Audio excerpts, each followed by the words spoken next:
skyline, hearts ignite, we awaken in my mind. Every fear just fades away when the rhythm starts to play. You don't know what's wrong, alright, you just moving right in the night. Close your eyes, don't fight the fight. Feel it lifting you higher. When the clock hits 3, you're finally free. At 3 a.m., something's moving you. Feel it breaking through, like a wave you can't undo. At 3 a.m., let the darkness shine. We cross the line. Oh, Mike in the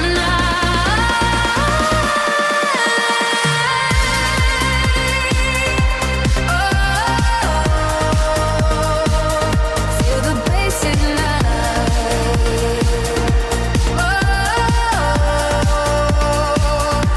Mike in the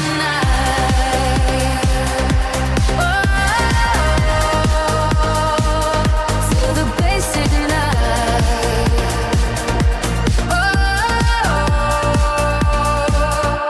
Mike in the night. There's nothing you can do. Something moving you.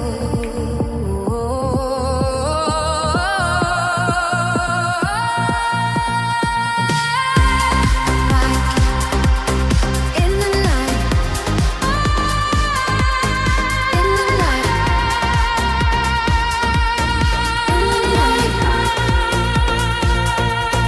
In the night. 3 a.m. feel the rise. Hands up high, no disguise. Lights are flashing, bodies sway. Truth is rising anyway. In the silence, in the fight, we come alive. Am I in the night? From the cities to the coast, from the voices they fear most. When the people reunite, we are one. Am I in the night?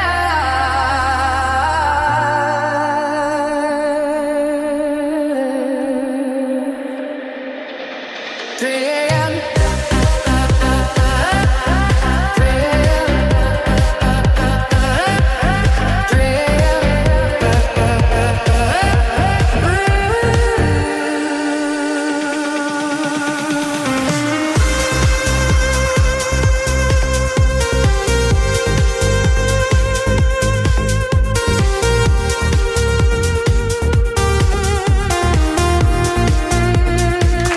When the world is sleeping, we are wide awake. I am the voice of the Commonwealth. Oh, yeah, it's your voice of the Commonwealth.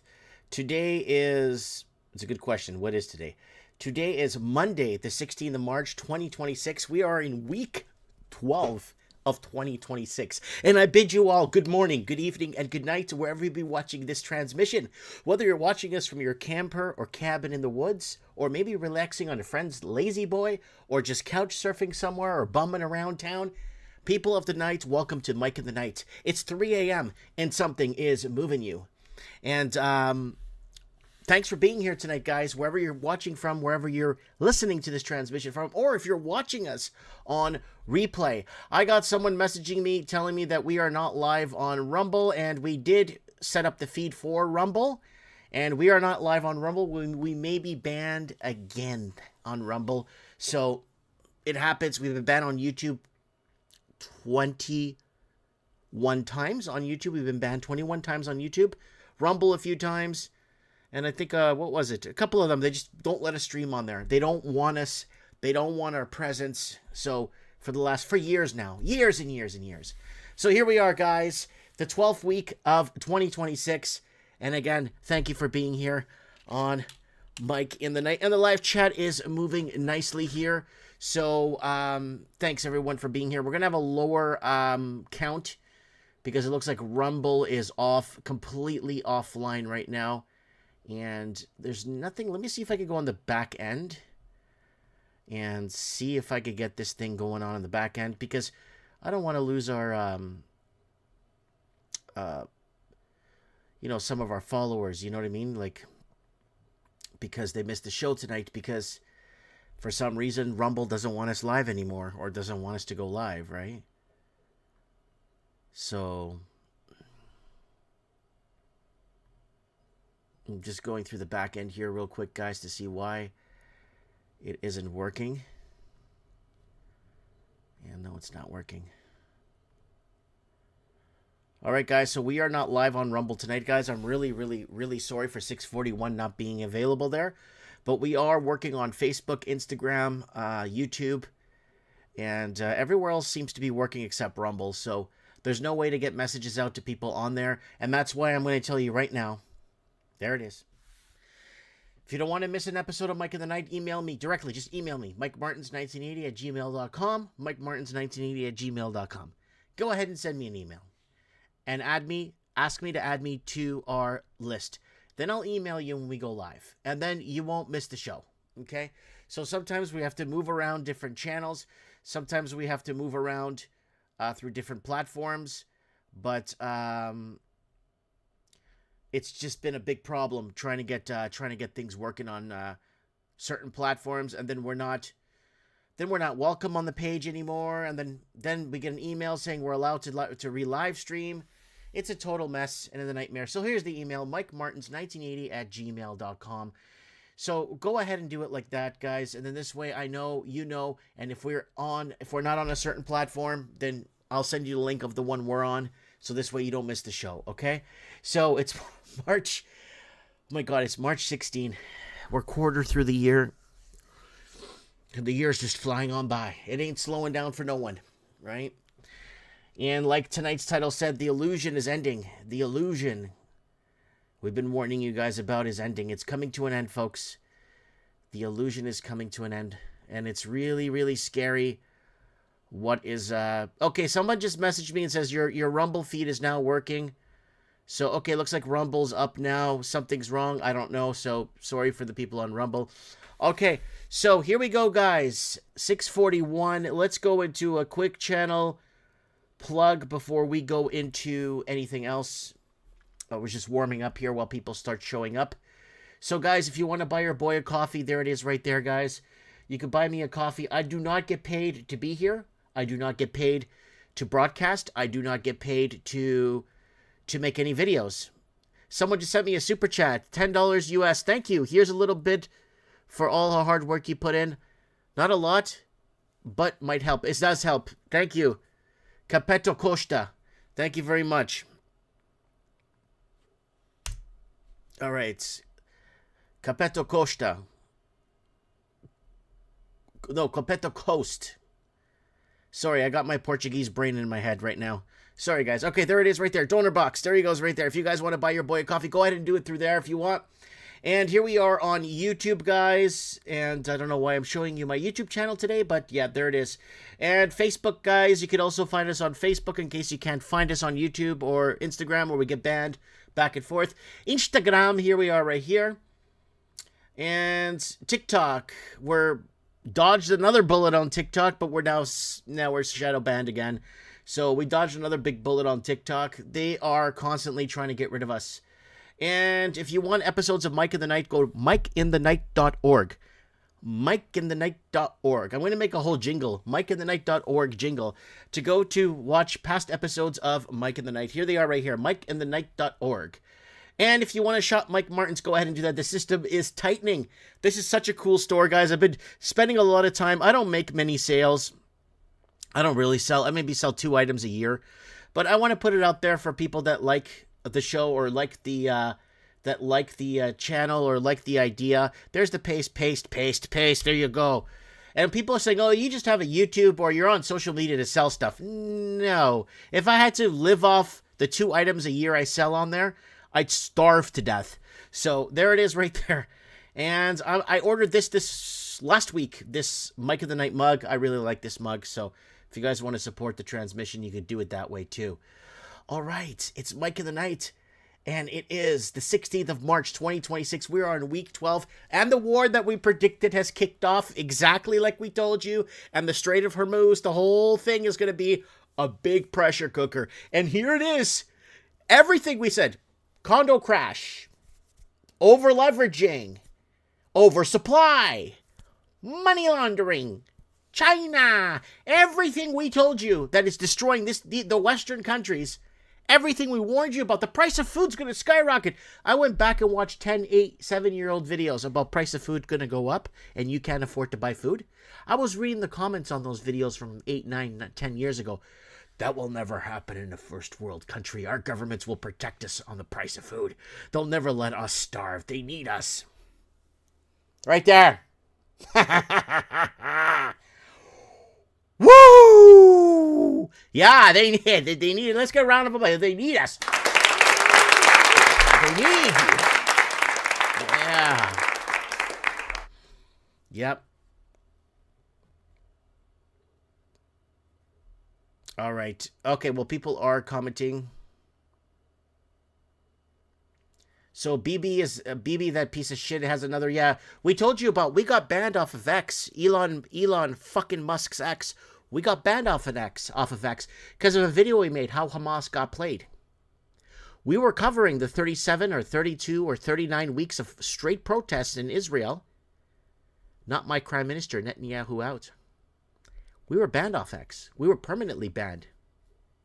So, just so you guys know, so you guys understand what is really fucking going on here. Because the people getting paid to tell you what you have to hear aren't going to tell you what we're going to tell you. They never do. They just take shit off of us and then talk about it in 5 years.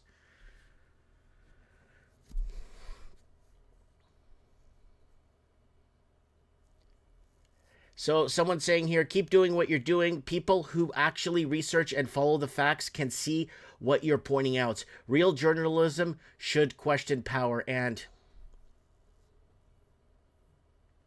Mike's on edge early. How you doing? Tomorrow's next week's news today. Tomorrow. It's next week. Next year's news today. Right? That's right. You don't take sides. You take sides. Remember what Benny Hill said. You assume you make an ass out of you and me. I brought that up a billion times on the channel, but that's what it is. Right? Someone saying, I live in the U.S. I want to move to Canada. I'm afraid of the U.S. Canada, just picture, so you want to move to Canada. Okay. So, no, that's not going to work. Because picture living in Canada, being in Canada and not being able to defend yourself. Not being able to carry a weapon to protect you and your family if something happens. And something will happen in Canada because things are happening every day here and they don't report it. Stabbings are skyrocketing.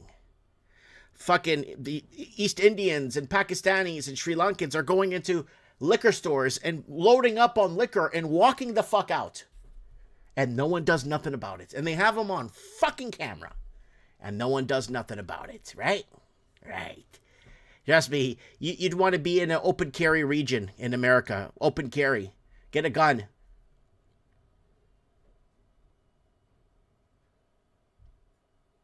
So, Mike of the Night's been following your posts.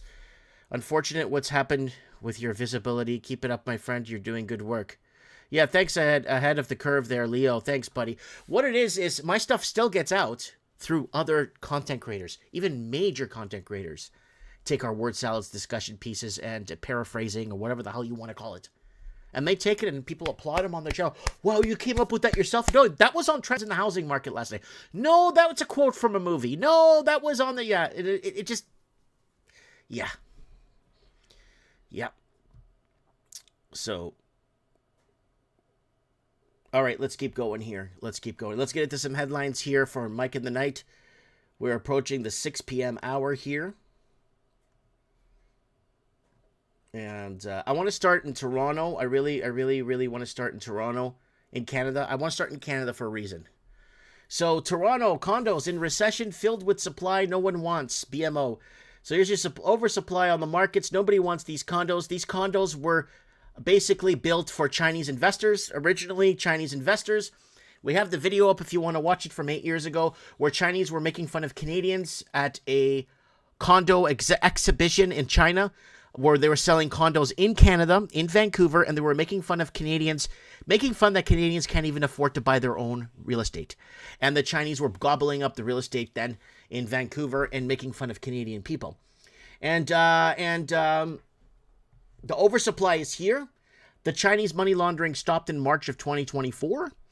And now Canadians are feeling it. All the people that jumped onto the housing markets to make money. And remember those real estate agents? If you don't buy nothing now, you'll be forever bought out. Remember those motherfuckers? Remember those pieces of shit? Where are those fucking pricks? They would take my videos and make fun of me and question my ability because I can't read properly and making fun of me. Where are those fucks? Right? Okay, here we are. So, if you bought a condo when we told you not to, when did we tell you not to? Fuck. Canadian housing, not for Canadians. Toronto penthouse. Toronto condo ripoff. $795,000 for what? Here, full screen this shit. Right there, right there. Right here. 759, massive crash by 2025. That was what, 6 years ago. Major condo market disaster in Toronto. How China destroyed Canada via money laundering. Toronto condos are taking off due to CCP Chinese money laundering 6 years ago. Massive condo oversupply, 134% in Toronto. First condos, then the GTA, then the Greater Toronto Area. Then Toronto condo oversupply. It just keeps going. Look. Toronto's dying. One bedroom in Toronto costs $2,500 a month. Tax hikes, energy hikes. Toronto in serious trouble. Massive condo sell-offs by 2025 as youth mass exodus out of Toronto 7 years ago. So we've been warning you. It's a trap.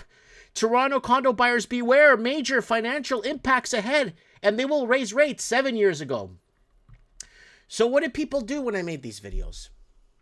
They did what every logical person would do. They called me fat. And they called me other stuff too. I made the videos warning people not to buy this shit. I made videos warning people don't buy this shit because you're competing with Chinese money laundering. And they called me fat. Now people are making videos today showing this oh, look at this issue. Where were these fucking influencers when it mattered? When you should have told people 5, 6, 10 years ago not to buy this fucking shit. The influencers come out after the damage is done and tell you what you all fucking already know. And they make a lot of money. They make a lot of money doing it. Telling you, oh, okay, and someone sent me a video about somebody saying this. So I said to them, go send me a video from earlier warning the people about this coming. Oh, I don't have any. I've been on social media 1 year. So you're making $250,000 a year telling people what they already know about the condo market in Toronto. You can't make this shit up. The people that were warning you about this fucking shit were the fucking motherfuckers that were being treated like fucking shit all the time. Look at this. Over half of Toronto can't afford a one-bedroom apartment. Get out now, 6 years ago. Tons of new condos in Scarborough, Ontario for Chinese investors as Canadians can't afford to get in 7 years ago. Toronto condos hit new highs. It's a trap. Watch out when they raise rates. Mass exodus ahead. No one gave a shit when it mattered. Now they make money off the... It's like those motherfucking plague doctors that went in to try and cure people from the plague when they know they couldn't cure them. Coming in and try to make some fucking money, right? I try to save you money. I try to save your fucking life. All right, let's keep going. All right. War-driven surge in gas prices set to meet arrival of summer driving season. People were very upset with me when I said they were celebrating, huge celebrations, because they cut the carbon tax. The next day I came in, I made a video. They cut the carbon tax, you fucking piece of shit. They're going to put another fucking tax in. They're going to put fucking 50 taxes in. Just because they remove the carbon tax, it doesn't mean they're not going to put something else in and call something else. Now, here the fuck is. Now, here it is. They're going to fucking raise it, and it's going to be done. And hold on. Watch this. Right here. Here's our warning video from 7 years ago. Oil wars ahead. Fake energy shortage. Refinery closures ahead. So I made a video this morning about refinery closures in the last 10 years, especially during the piece of shit Biden administration was closing down refineries in Philadelphia and Los Angeles, in the LA, California area.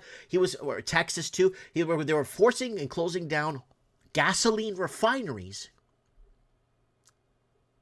So, okay, we have oil, but if you can't refine the oil to gas, you're fucked. And that's what's happening now. And that's what we warned you guys about. Because now they're going to get you at $5, $6, $7 a liter at the pump. You thought, oh, they cut the carbon tax, Mike, you should celebrate. Bullshit! Fuck off! They didn't do fuck all. Now here we are. Oh yeah, now here we the fuck are.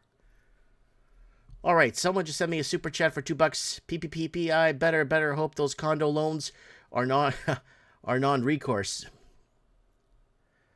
Thank you for the super chat. Okay, let's keep going here. So bill C-22 right here, guys. There's the bill right there. And this bill, you better watch out. And I'll explain how this bill works. This bill C-22.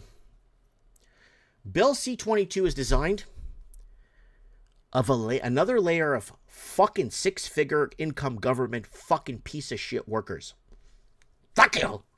And what they're going to do is they're going to follow and watch the people that are surveilling us.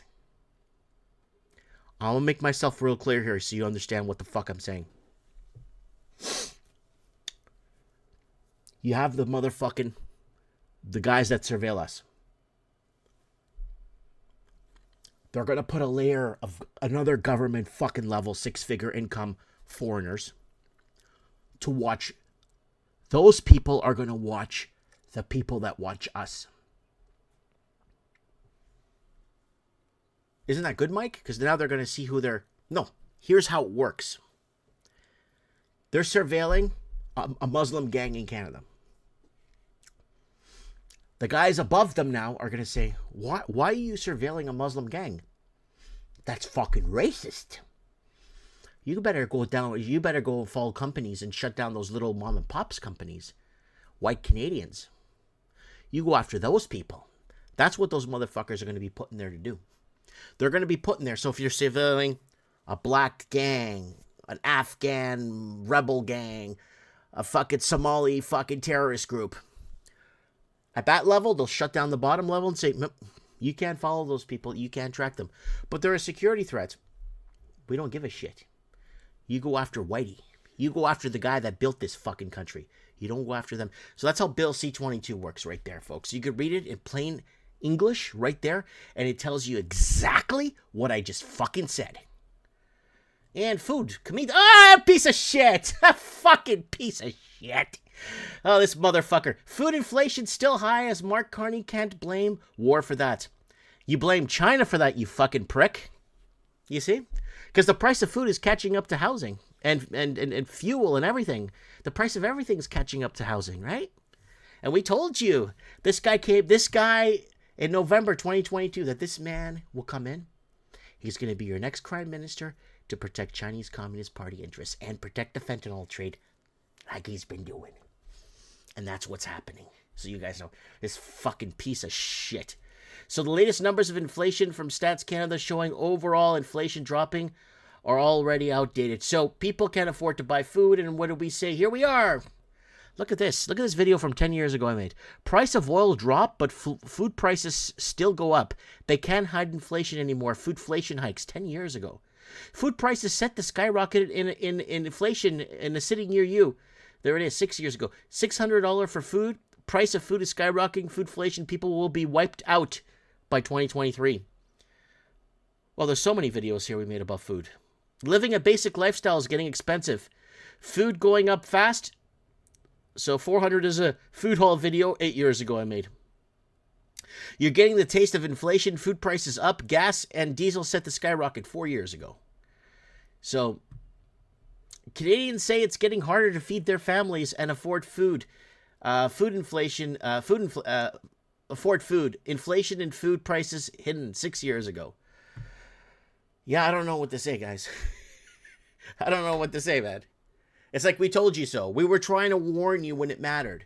But now, people walk into a grocery store with their phone. Look at the price of cabbage. Look at this. Look at this. Well, show us videos of you warning us that this fucking shit's gonna happen. So we could prepare. Oh, I don't know. I just started a channel last month. I need money for food. That's where we are, folks. Controlled information distribution. All right.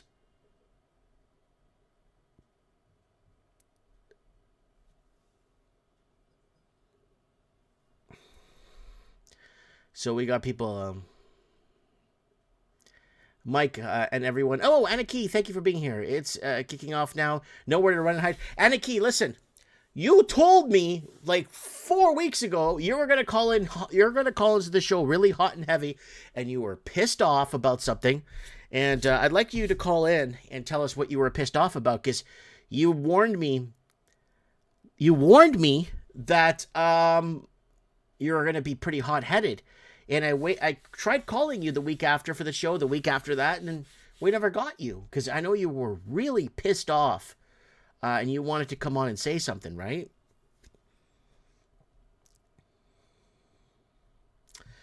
All right. Let's keep going here.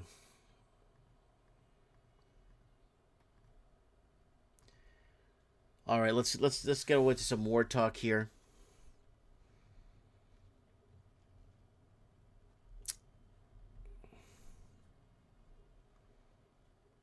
Okay, let's get into some more talk. Sorry, guys.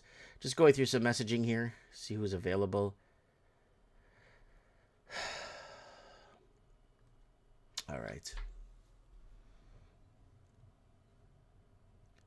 Yeah, anyone could call. Guys, try and call yourself. If you want to call into this show, try to call in once every 3 weeks, okay, guys? Or once every 4 weeks, just to balance it out a bit so you're not on every week and then people get bored, right? So... I'm not saying you're boring. It's just we want to keep it as fresh, the content as fresh as possible, and try to be in the 8-minute mark. Everyone try to be within the 8-minute mark so we can get as many callers as we can on. And a lot of people ask why I don't have guests on the show. Is nobody wants to come on the show. I've been doing Mike in the Night for, well, what is this? What is this? What is this? Season 34, episode 12. We've been here for 34 seasons, and a lot of other content creators just don't take us seriously. They don't take Mike in the Night serious. They think it's a bullshit show, and they think we're bullshit. So it's like, okay, whatever. So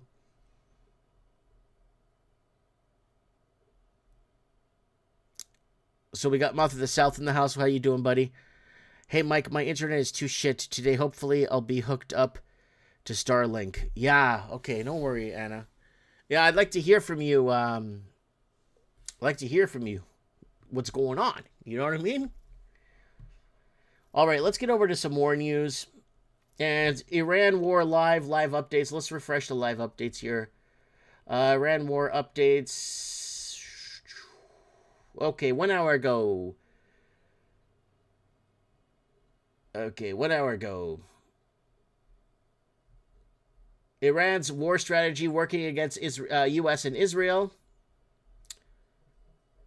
Some guy unpacking something there. UAE closes its airspace amid Iranian attacks. Saudi and UAE top diplomats coordinate response to regional threats in call. And architecture for diplomacy exists, but nobody is yet walking through the door. And Iraqi government condemns attacks violating security and stability. All right, let's move on.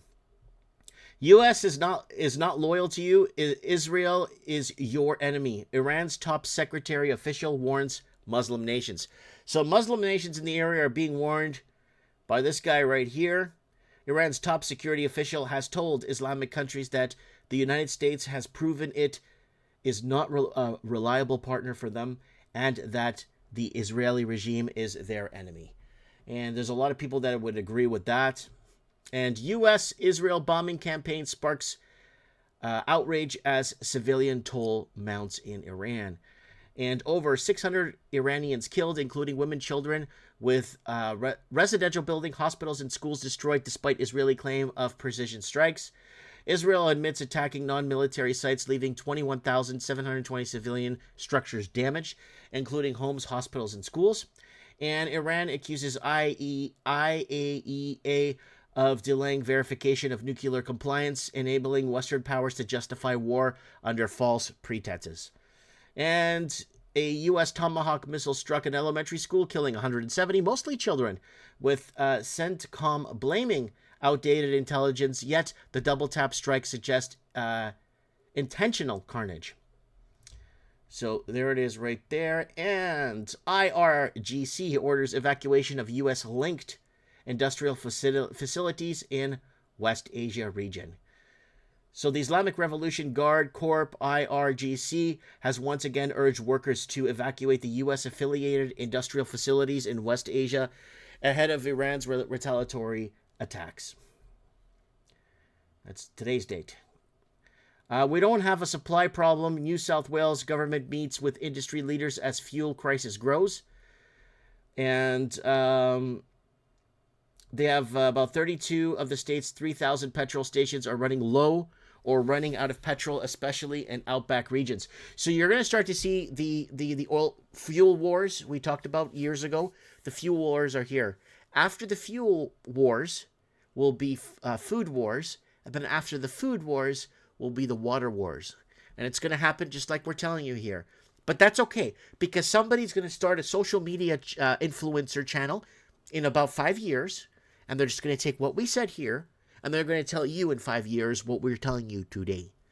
So it starts with fuel wars, then food wars, then water wars. That's how it's going to go down. But you heard it here first on Mike in the Night. And Iran will continue fighting until no such aggression is ever imposed again. So Iranian foreign minister spokesperson says the Islamic Republic will continue fighting the war with the United States and Israel until it makes certain no such aggression will ever be imposed on the country again. And then Hormuz. Remember Hormuz? We accurately predicted Hormuz. Shipping crisis forces major aluminum production cuts, threatening global supply. Again, they're going to get the Strait of Hormuz threat forces a major aluminum smelter to slash production. And then this marks the crisis spreading from energy into vital global industrial supply chains. The production cut significantly reduces the worldwide aluminum output, spiking market prices. And again, they're just going to raise the price on everything purposefully to make you broke. And munitions. Munitions metal, tungsten outshines gold copper in a 557% rally. And a metal used in weapons and semiconductors is finding itself the subject of geopolitical tensions as Chinese export limits and rising military demand squeeze supplies, sending prices to record highs. Tungsten, a super dense material that's key component in drilling equipment and armor-piercing weaponry, has more than doubled in value this year, according to the APT European benchmark from the fast markets at 2,250 per metric ton. Metric ton unit, sorry. Prices have risen 557% since Beijing added a certain tungsten product to its export control list in February last year amid trade dispute with the U.S. So a majority of the tungsten from that China does get, or they're limiting, they're stealing it from Africa. So they're ripping off Africa. We did a documentary like 10 years ago, Africa for Sale, and how the Chinese are going in. And we played the video for you guys 3 weeks ago on the show, how in Portuguese Africa, the people are speaking. We had the interview, showing you guys the interview where the lady came up to the journalist and said, these Chinese are racist. We don't want them in our country. They treat us like crap. We want the Portuguese back. Watch the video. It's up. And people are saying, we're done with this shit. You know what I'm saying? So China has tungsten because it's stealing it from other countries, right? And Trump orders Marine expeditionary unit to deploy Strait of Hormuz. Iran tensions rise.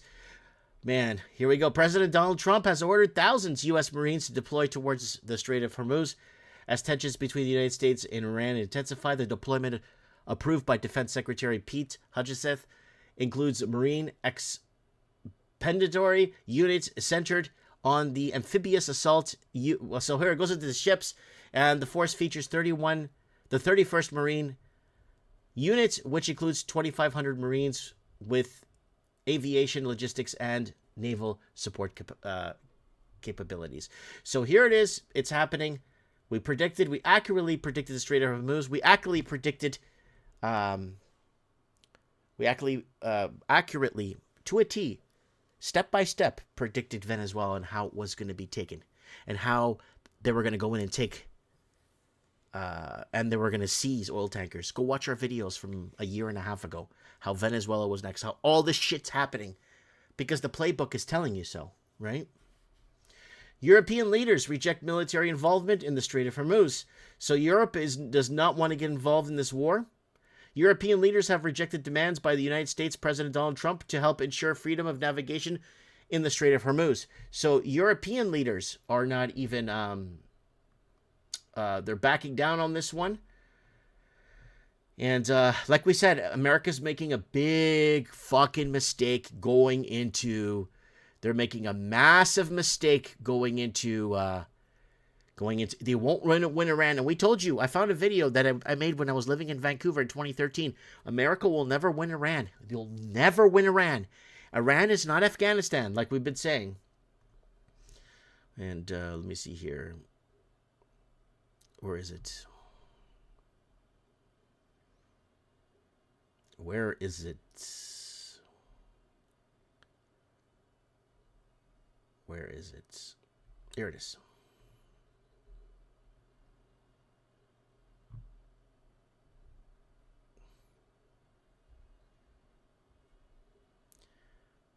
Where is it? Damn.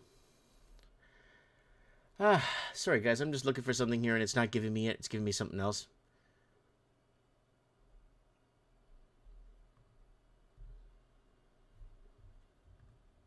All right, so this is our prediction. We made a prediction video called Major Conflict Ahead in the Strait of Hormuz. There it is right there. Prediction video. Less tensions. Why? Because we made a prediction video last year of the crumbling Iranian banking system. Not the banking system will lead to civil unrest. Yeah, and baking is a big part of it because people are fighting for food. And the Iranian oil crisis just doesn't hit the Middle East. It actually hits China first. So China imports roughly 11 to 12 million barrels of oil per day from Iran. And a major chunk of Iran's exports, often 80 to 90% of what Iran sells abroad, it ends up in China through direct and indirect channels or even some sort of black market petrol. Now here's the choke point. Nearly 20% of the world's oil supply flows through the Strait of Hormuz. If that corridor is threatened, mined, or even just destabilized, oil spikes and instantly spikes. And when oil spikes, China pays, right? Higher crude prices, meaning higher manufacturing costs, higher shipping costs, and inflation pressure on the world's second biggest economy. That's not regional, that's global shockwave territory. Now let's talk about Trump's angle. What's Trump in all this, right?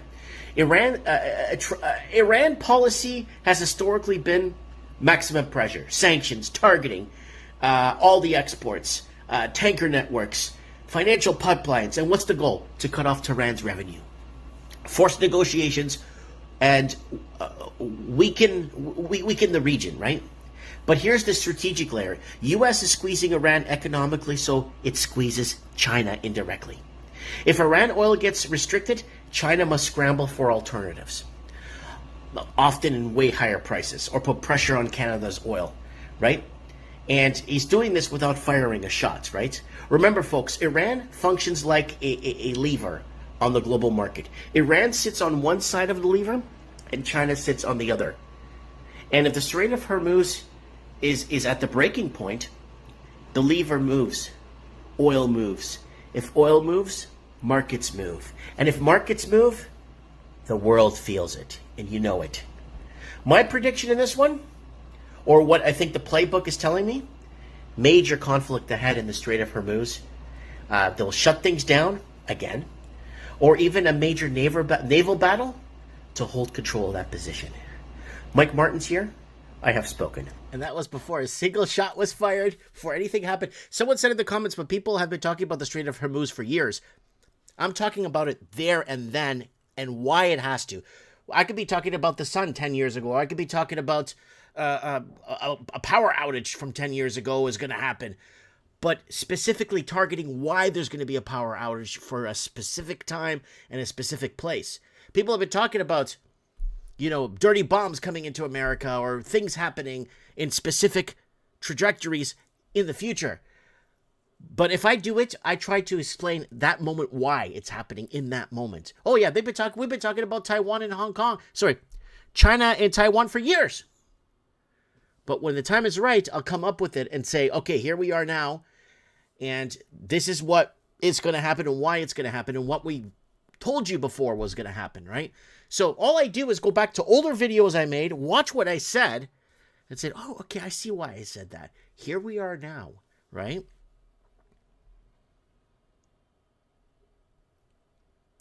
All right. Yeah, okay, we're done with headlines here. Let's move on to, all right, guys, don't forget, episode 641 of Mike in the Night. The illusion is ending, folks. People are starting to wake up to the reality of things. Guys, don't forget to join our email, MikeMartins1980 at gmail.com. MikeMartins1980 at gmail.com. If you guys want to join our mailing list so you don't miss a video. And guys, remember, viewer discretion is advised, 21 and older. This show is for entertainment purposes only. Fact check and do your own research. 18 U.S. Code Section 2257 for Mike in the Night. Woo!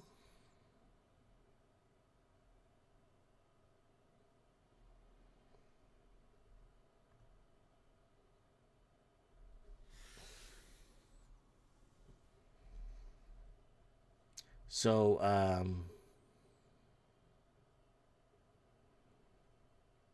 Europeans not helping show you who want Iran regime to stay. And so someone's messaging me here, not reading my comments. I was the guy that was telling their shoes. I was the guy that was telling their shoes. Who else? Iran regime was planned. EU, also pro-Islam.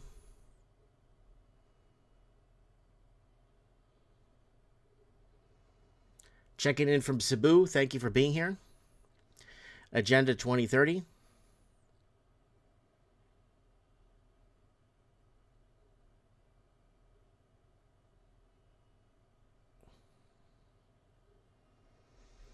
Someone's telling me I'm the guy that kept looking at you. Yeah, I don't know, man. Next time, come up and talk to me. If you see me or you see me in person or whatever, or you know of me, just come up and talk to me. And numerology, episode 641, 6 plus 4 equals 10, plus 1 equals 12 apostles. Someone thinks that the Masons are behind it all.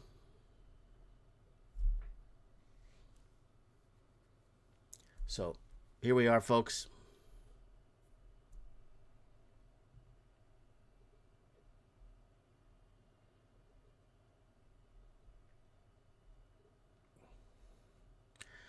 So someone's saying, I was the guy with the... Just come and see me. Just come and talk to me, man.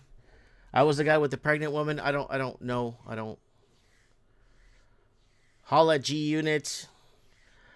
I know the Iranians. It's crazy dictatorship. And now with... with all these fake YouTubers popping up, they cheer Iran because Israel is involved. Yeah, it's all bullshit. It's all fucking bullshit. Saudi Arabia is using USA to attack Iran. Sunni versus Shia. Yep. No, I don't know if BB's dead. Those people never die. Those people are incarnates. They stay on Earth as long as they can to wreak havoc on people and destroy people. Fucking rip people apart.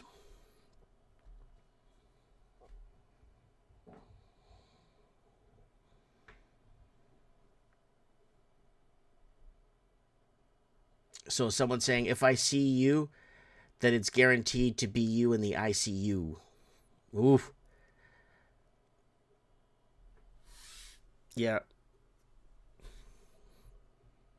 The whole Dubai rockets is way overblown. Yep, that's what they do, guys. They take every tragedy and they amplify it by 1,000% to, they amplify it right to the moon, right?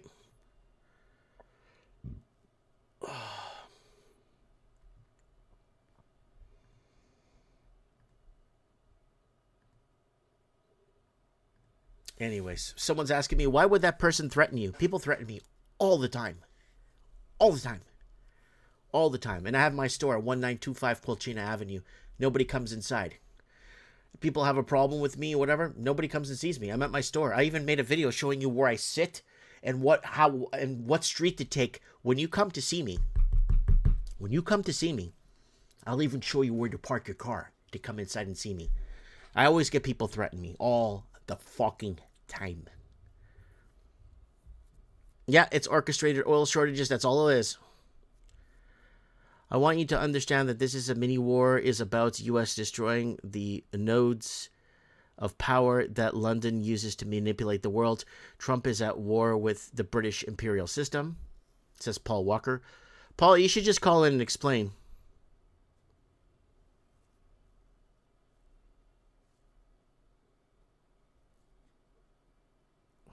People threaten Mike because he is a Zionist, but at least he's truthful.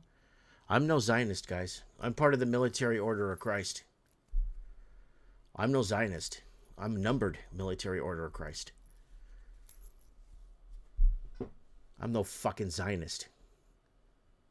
I believe in God the Father Almighty, creator of heaven and earth. I believe in Jesus Christ, his only Son, our Lord. He was conceived by the power of the Holy Spirit and born of the Virgin Mary.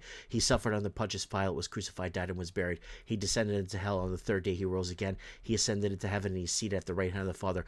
He will come again to judge the living and the dead. I believe in the Holy Spirit, the Holy Catholic Church, the community of saints, the forgiveness of sins, the resurrection of the body, and life everlasting.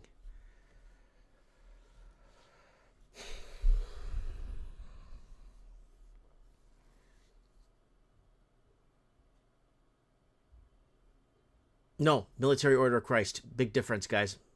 Knights Templars, some fucking thing that happened after. We're talking about the military order of Christ. I have a video up if you guys want. Hey, let's play the video. No one's messaging me. We'll play a video right through Mike in the Night. Here we go. Here we go.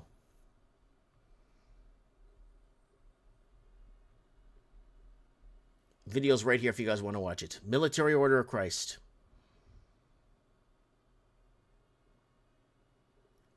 This goes into the formation of the military order of Christ, how the military order of Christ became, and how it was spread all over the world. Right there.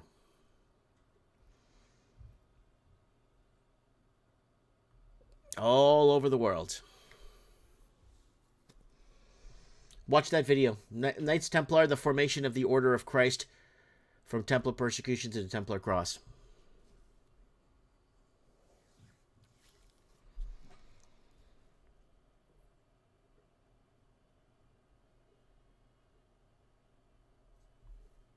So that's it right there.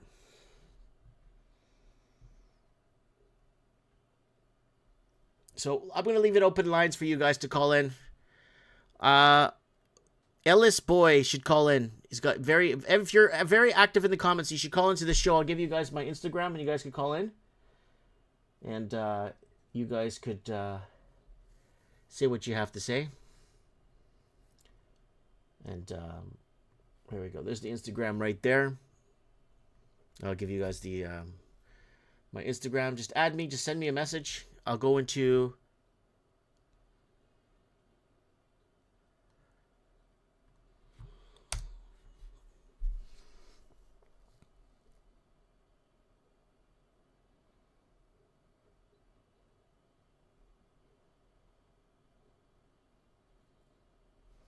So there it is right there if you guys want to call into the show.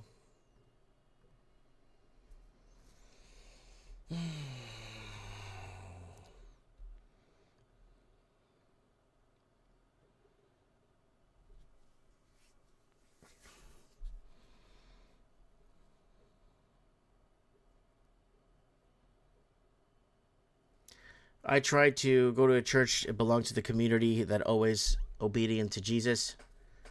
The church rejected me because I am Indian. That is Wellington Church in Burnaby, BC. Well, I'm sorry to hear that. But try a Catholic church, because the church I go to, there's a few Indians that go there because of Goa, Portuguese India.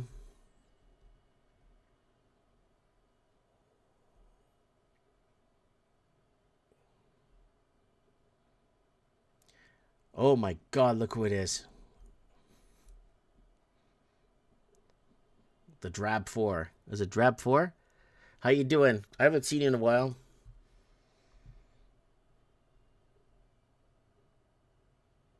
Yeah, PDS 10's in the house. All right, guys, I gave you guys my Instagram. If you guys want to call into Mike of the Night tonight and try and make a difference here on tonight's show, instead of being so caught up in the live chats, go ahead and call in. So I'm going over general, not a single soul messaging me. And oh, someone just sent me something here. Hold on. Someone's sending me something. Says, "Hi Mike, I wanted to send you this because I remember you predicting this over a year ago." What is it?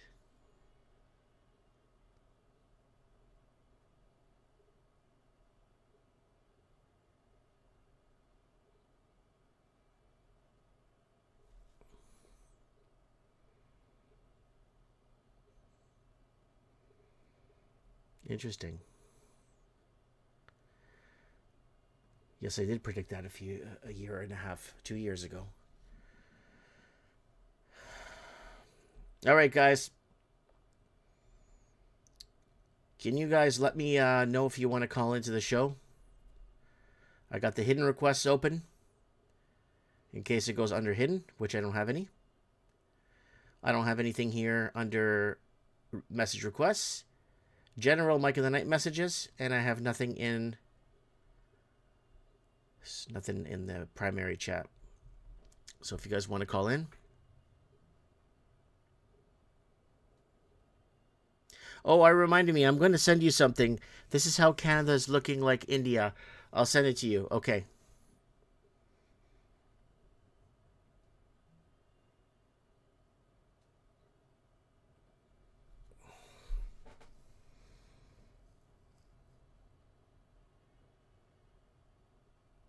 Everyone stop fighting in the comments, please. Jeez. Holy Christ. Relax. You guys want to argue? Don't argue with people in the comments. Come and argue with me on here. Tell me how I'm fat. Just, I need the declaration from you guys that I am fat. That's what I need. Stop arguing with each other in the comments, please.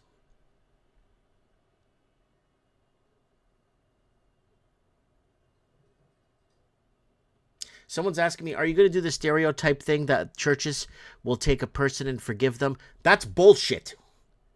Remember Russell Brand found Jesus in a pancake? Oh, I'm forgiven because Jesus has forgiven me, and I found Jesus in a pancake. Remember that fucking piece of shit? No, I don't believe in that. You fucking forgive when you're fucking humble, and you're fucking, and you're crying, and you're begging for forgiveness, and you're truly broken for what you did. That's when you forgive someone. You just don't forgive someone because the church said to forgive someone. Bullshit. Like those motherfuckers. Oh, I did so. I went to church. I go to church and I forgive. No. Bullshit. You only get forgiveness when you fucking deserve it. When you beg for it. Yeah.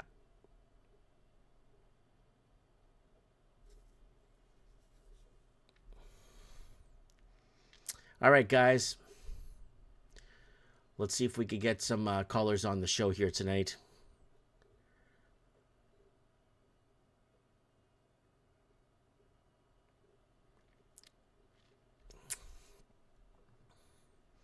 All right, man. Let's get somebody. Who wants to call? All right.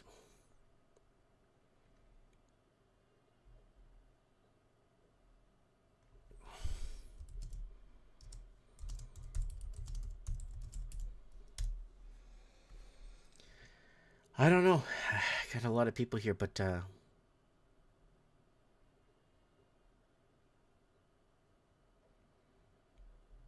everyone's just sending me reels to other content creators. Oh, money laundering. All right, we're gonna get Anna Key on about. She's gonna give. Oh, there she is. She's calling in right now.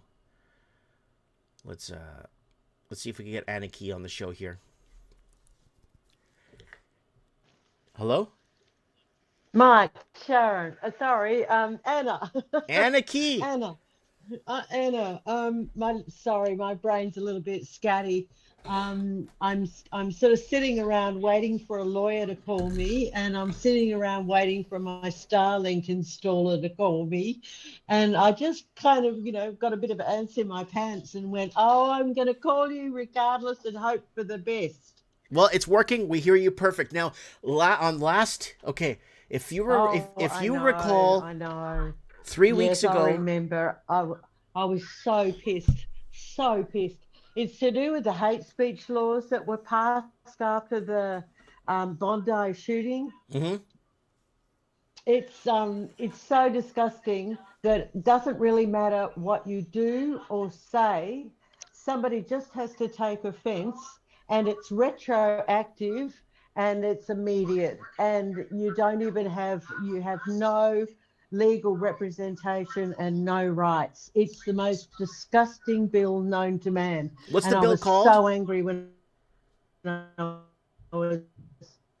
It's called the hate speech bill. It was passed about 3 weeks after the Bondi shooting. And at the moment, a girl's just been arrested for wearing something that she had written on her T-shirt. People are getting arrested for being out in public and saying something that may offend. What the fuck? Yeah, it's serious. It's but offend freaking wrong. So offend is like so. I could say something in your show right now, and if it gets picked up in Australia with all of the people and okay, they're knocking at my door. It's. I still have not quite worked out how to operate inside a retroactive, no legal representation, no rights, hate speech law that's been passed federally. And on top of that, they've also passed it in every state. Every state has its own version of it.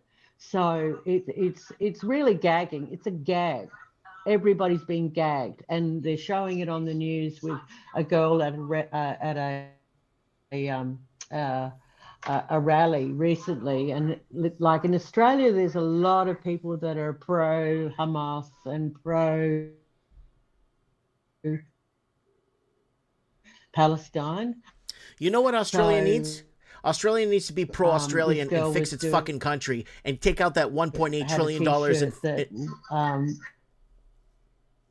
said "From the river to the sea" written on a white T-shirt with black writing. Mm-hmm. And hey, can you lower the show? I hear the show in the background, Anna. Can you lower it? Oh, it does, and it does. It's so shocking. I'm kind of paralyzed. Oh, sorry. Yeah, sorry, I forgot to mute. Yeah, it's so shocking. I'm paralyzed. I'm not sure who to say what to or when to say anything. Yeah, it's got me kind of, but I am finding a lot of smaller political parties who are against all of this. I am finding that there's a groundswell, but there's so much going wrong in this country that it's impossible to just talk about, the hate speech laws. That's kind of came and went. The under 16s internet ban, you name it, it's just coming so thick and fast. You don't know what to hone in on next. Your head's spinning around, and like you say, keep your head on a swivel. Well, mine's just doing 360s 24/7. It's just, there's so much. And the one I wanted to talk to you about today is to do with something that I found hunting around the stock market in Australia, because I kind of kept hearing about how coal is getting through in absolutely everywhere. And I thought, that might be, rather than chase the oil and all of that, maybe I should sort of look into coal and look into coal exports coming out of Australia and where coal is going and to who it's going to and all of that. And in the middle of sort of hunting around, I discovered that a particular company called Whitehaven Coal, which is on the ASX, and it's our biggest coal exporter out of Australia. Well, they had donated over a few years $980,000 to the Liberal Party, which is the opposite to everybody else in the rest of the world. So the Liberal Party is the supposedly pro-business party.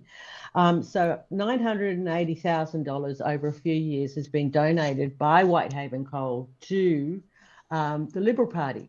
And then I found out, which I never heard on the news, because according to Australia's involvement in the Ukraine war, we sent 100 bushmen. But as it turned out, the government bought $31 million worth of coal to be sent to Ukraine. Do you think it made it? Oh, no. So for a $980,000 donation over a few years, $31 million was put back into that company, supposedly. Yep, money That's laundering. Just one of the little goodies, Yep, thank you. It's all fucking money laundering. Exactly. And we've been exposing money laundering in here for 15 fucking years on this channel. 15 years, all money laundering, and a majority of it's from China, because your coal exports, remember when China sanctioned Australia 3 years ago? Huh? Yeah. Yeah, you remember when China sanctioned Australia, right? Yeah, I remember, because because they stood up and demanded the origins of the virus. Yeah, and then the Chinese sanctioned, because China started all that shit with the vaccine and that shit with the virus, and China started all the money laundering shit. That's why there's now $1.9 trillion laundered through Australian real estate, and why middle-class Australians can't even afford to eat in their own fucking country. Yeah. Oh, they're in deep shit. They're absolutely in deep shit. There's a few that have benefited by it, and they're kind of holding it all up. And you know how I told you I've got this fancy pants restaurant at the end of my street? Well, it's still got seaplanes and things like that, and taxis and all the fancy cars coming in, and they're $100, $200 a head, $1,000 they walk out after spending at this restaurant. Well, it's still going. I will have a chat with the owner, but it's be careful what you say, because you might go to jail. So we've got. Oh yes, I know, and this is like, oh crap! I know I don't want to leave my front door, and I've got friends that are kind of all messed up with what they're, like they're believing everything in the media, and I keep saying you can't believe what's in the media, and they're still believing it, and so I'm the bad person for not giving them, what do you call it, kudos for their knowledge base, so yeah. Well, it goes back to our story about global, remember global warming? Yeah. When that fat fuck Al Gore was telling everyone that Florida will be underwater by 2012, remember that? Well, everywhere I went, my barber, my mechanic, my fucking banker was a fucking climate expert, telling everyone Florida will be underwater by 2012. Everyone was a fucking climate expert. Yeah.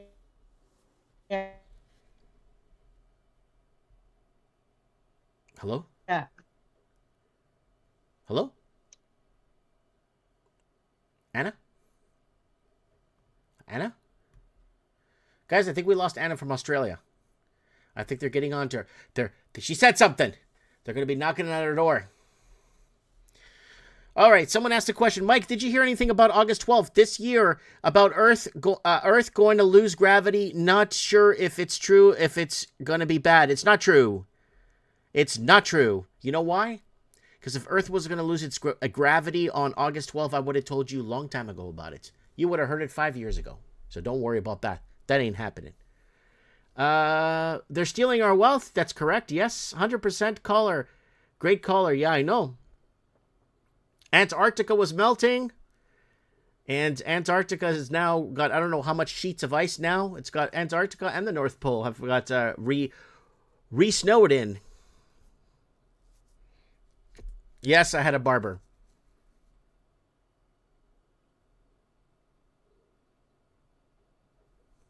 Does Mike approve of the genocide that took place in Gaza? I don't approve of anything. That, again, don't take sides. The innocent people in the middle are the ones that are suffering. It's the people in the middle. I don't approve of no genocide. I don't approve of any of that shit. That's why I said leave these fucking people alone. Everyone leave everyone the fuck alone.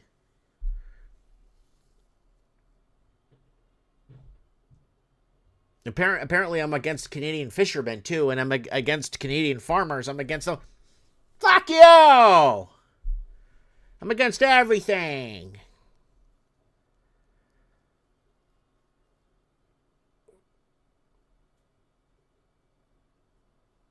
They said it's going to be for 7 seconds. Nope.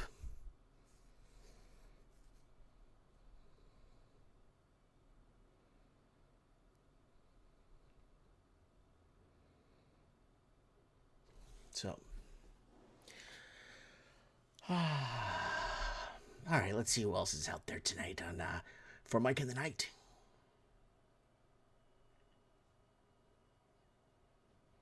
That's what causes division. People picking sides on their liar system. Yep. Don't assume.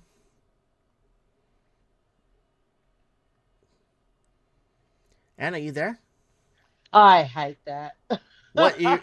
Your internet goes through some weird intervals there in Australia. Oh, it just shits me so bad. That's why I'm patiently waiting for Starlink and I'm, I'm getting proactive about trying to fix it. And my next door neighbor, as it turns out, I'm looking at the installer. They've got their Starlink installed today, so I'm not the only one. I don't know what's happened, but we've just over this whole year, we've just been done in with internet. So yeah, hopefully the Starlink will work. But yeah, losing calls all the time. I'm so sorry, Mike. That wasn't good for your show. Mm-hmm. You're probably talking to air, and I'm like, I was talking to air for a second there, But mm-hmm. Where were we? Talking about money law? Oh yes. We're talking about how China sanctioned you guys. Australia. A lot of people don't even know that. Yeah, we lost it. Yeah, we got lobster got sanctioned, and I'm thinking there's not too many people in China that were eating lobster anyway. I mean, I did go to China and find out about all that stuff. There was a bit of a 1% over there, and that's where the lobster was going. But I mean, really, yeah, I prayed that we'd get some lobster back in the supermarkets and in the instead of sending it to China, right? Yeah, and I'd be able to have lobster for Christmas, Yep. But no, I didn't really see any lobster here. It went to China. Hold on, Anna. Yeah, I know. Anna, I want to address these super chats here. I got a $10 super chat from RC Lamoureux says these people have been assassinated. Donald Trump, Joe Biden, Bill Clinton, Hillary Clinton, Justin Trudeau, Daniel Smith, and the entire British family. They're all being played by actors, and that's a fact. And then another super chat for $10 is Mike, your former video song is missed. It's Mike in the Night. I have new Mike in the Night songs. Check them out. It was Groove with Smooth and Tight. Could you get it back? It's Heather Ann. Heather Ann is my middle name. Okay. And Mike in the Night, Chicago Dan in Singapore. Thank you for being here. All right, go ahead, Anna. Oh, you've got them everywhere. Oh, the assassinated one is really interesting. Mm-hmm. Because yes, they have got the ability not only to just do the actors, but they've got the ability. AI can just cover it all off. Like they can just show up at, because we are now too two-dimensional. Yeah. You know, everything that we see and believe is coming on a 2D screen. Anything is possible, anything. So yeah, they could be, who knows. I mean, he didn't mention Carney, which I thought was interesting. Yeah, Carney must be in the in crowd at the moment, because at the moment we've got a party in Australia called, it's a small party, but they've got a presence on YouTube called the Citizens Party. And I don't, you know, I often don't, you know, get time to listen to them, but I did recently, and they brought up Carney coming to Australia, and then they brought up his history, and then when they Oh, that guy's mentioned that amazing. He was Bank of Canada. He was in the Bank of Canada. He Yeah, laundered trillions of yeah, dollars of yeah, Chinese money. yeah, And then he was the they, Bank of London. We covered this guy back in yeah, 2017, 2018, and yeah. 2019. We Well, covered this they had a, motherfucker. yeah, I know, but I don't think you covered the you know, the motherfucker enough, Hmm. because he's also responsible for the protections that have now been given to the banks worldwide are Yes. called We bail-ins, covered that in and 2019 from London. it's disgusting. It's absolutely disgusting that that's even allowed. You know, like Hmm. I fought the kind of cash ban, and we're fighting this particular group called the Citizens Party. They have done a few good things inside Australian Parliament. They set everything in motion to fight the cash ban, the no cash in Australia, and that was good, and I got on board with that, and that was quite a few years ago, and I hammered my local federal member and you name it, but it's a lot of work, and the big problem is, as I was saying at the beginning of the show, the big problem is that every time you turn around, there's something else, and it's eye-watering, you know, and it's like that hate speech law was just pushed through so fast. The amendments to it that morning at 8 o'clock showed up on everybody's desk, and by sort of 4 o'clock in the afternoon, it was voted into legislation. That was the one from And 3 weeks ago, right? yeah, So you know, basically, so if you it say came, something on Mike in the Night, you got to be yeah, careful because they could come and arrest you in Australia. yes.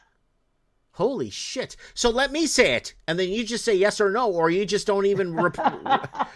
It's that bad. I just think you know, you and I and us little 100-man army and everything. And I think I'm saying things in a skirty enough way. And I really remember years ago, I just kept saying to you, Mike, we've got to talk in code. It's really reached a new, I really think we need another language so they don't even know what we're saying, you know, like you know, it's time for Klingon, you know, Yep. like it's time for something completely arse about, so that you can be saying what you're saying, your truth is getting out, but they don't know, No. and it doesn't trigger anything inside all the legislation and the hate speech laws especially. I mean, and they're going after what's called neo-Nazis here at the moment, and it's like once again, low-hanging fruit. They haven't bombed, blown up, or shot anybody. They're just, you know, blowhards. Hmm. But you know, like they're sort of chasing them, and it's got nothing to do with other particular groups that are actually shooting and blowing up and bombing. Hmm. I won't mention, you know, that's kind of where it's at now. You cannot kind of point fingers and have an opinion. Yeah, the poor girl with the shirt, she doesn't even know what it means. Most people are screaming from the river to the sea and don't even know what it means. Yeah. Most people are going, oh, but Hamas was you know, legally, you know, voted in, and it's like, yeah, okay, you know, like, you know, I one message that I love that you keep bringing up, because I get pushed. Australia is pushing you to one side or the other, and I get pushed. And the message that you keep bringing up is to don't take sides. And I'm going to put it on my, you know, like wall. I'm going to sort of write it on my wall. Don't take sides. But the one thing that I often, you know, it was always a pox on both their houses, because I thought, oh, that got me out of everything, a little bit of Shakespeare. But I'm still coming a little bit unglued with usury and where that has all come from. So that's causing me to sort of, you know, go in a particular direction. But one of my benchmarks is, how do they treat their women? So I kind of am using that as the only way to get out of all So of what the you're trying to different say? Okay, conversations. let me speak. Give me the floor, Madam Speaker. Okay, it's over to you.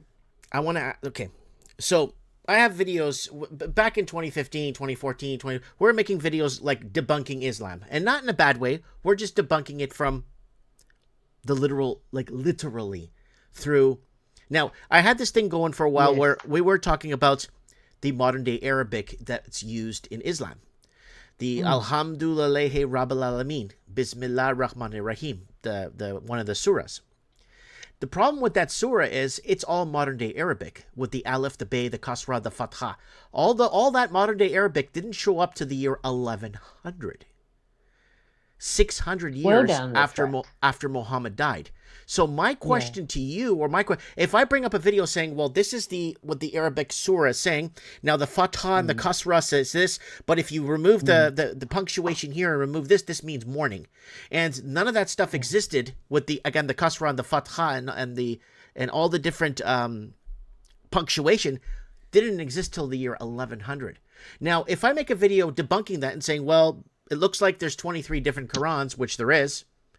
One of them was chosen in 1918, and it was the Hafs. They chose the Hafs in Egypt in 1918 because they had 23 or 27 different Qurans. So they needed one. So they chose the Hafs in 1918. You could look it up. Now, that modern day Arabic in the Hafs, the Bismillah Rahman Rahim, that's all modern day Arabic. That didn't exist at the time of Muhammad, not even for 400 more years. Now, here's the problem we're saying. I make a video about this, exposing Islam, that this is a mistake. Look at Are you in trouble? Would they put me in jail for that? No, no. Well, it depends because there's a lot of esoteric language in this hate speech law, which basically leaves it open to interpretation and who is offended. So they could do, because someone could come in, Islam for Australia could come in and be offended by what you've said. But I'm not making it up. But I'm not making it up. You could look at it and say, yeah, he's right. Look at the evolution of Arabic. The modern day Arabic that they use today, the Bismillah Rahman Rahim, that's modern day Arabic. Yeah, but the woman that had the T-shirt that said "From the river to the sea," it could be completely different. Anything. Yet she was arrested. Holy shit! So we got a question here from Heiza Says, another fellow Australian there, and oh, good on him. Get him in. He says, "Ask." He's asking you a question, if that's okay. Oh, fine. Yeah, he's Mr. Queensland. Ask her to talk about what happened to Lyle Shelton and the drag queen appeal. I don't know what that is. Oh, oh gosh, he's pushing. Yes, this was somebody that was. Oh, look, he probably knows. Well, I don't want you to get arrested. I don't want you to get arrested. Look. There's a lot of different people doing different reasonable things, getting arrested. And that was just, and there's young people that are shooting their mouths off, not knowing what they're saying, getting arrested. And they're using them as scapegoats and all over the media because they make good media. And it's like, well, it's letting the population know, you step out of line, we've got your ass. That particular situation with what Heiser asked around that guy, I can't remember. It was probably equally as twisted.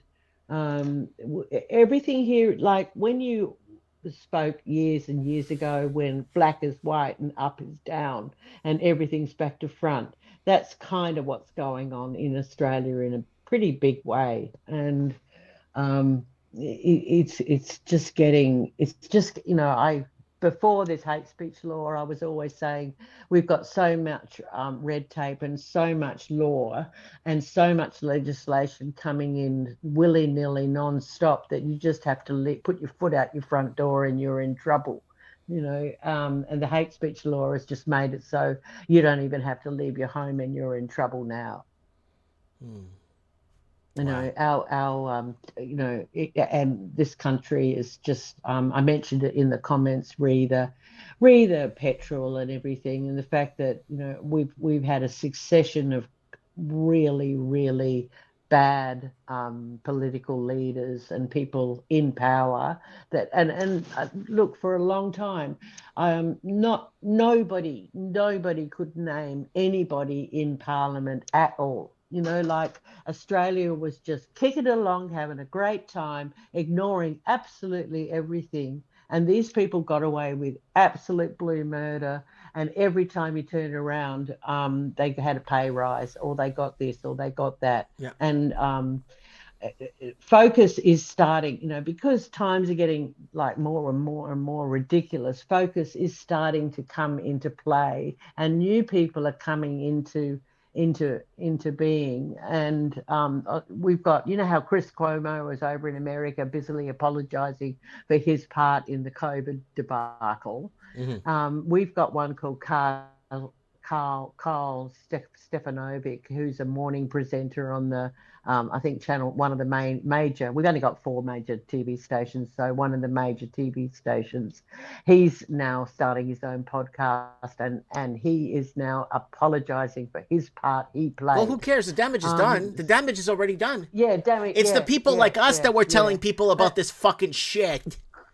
Granted, and there's nothing for us other than we at least screamed blue bloody murder, and that's all we could have done, and we were there. And thank Christ for you, Mike, because there was I was surrounded by brown shirts and horrible people, and you were a safe haven, and that's the thing. But you gotta kind of, allow people to have an epiphany. And that's what I'm praying for. I'm praying for a lot of people to have realization, epiphanies. Yes. And some do, but some dig in, like some just are rusted on and they just won't let go. And I can't, like it's like more, I think more in our case, we are so heavily influenced by the very small media, and the same thing's happening in Canada.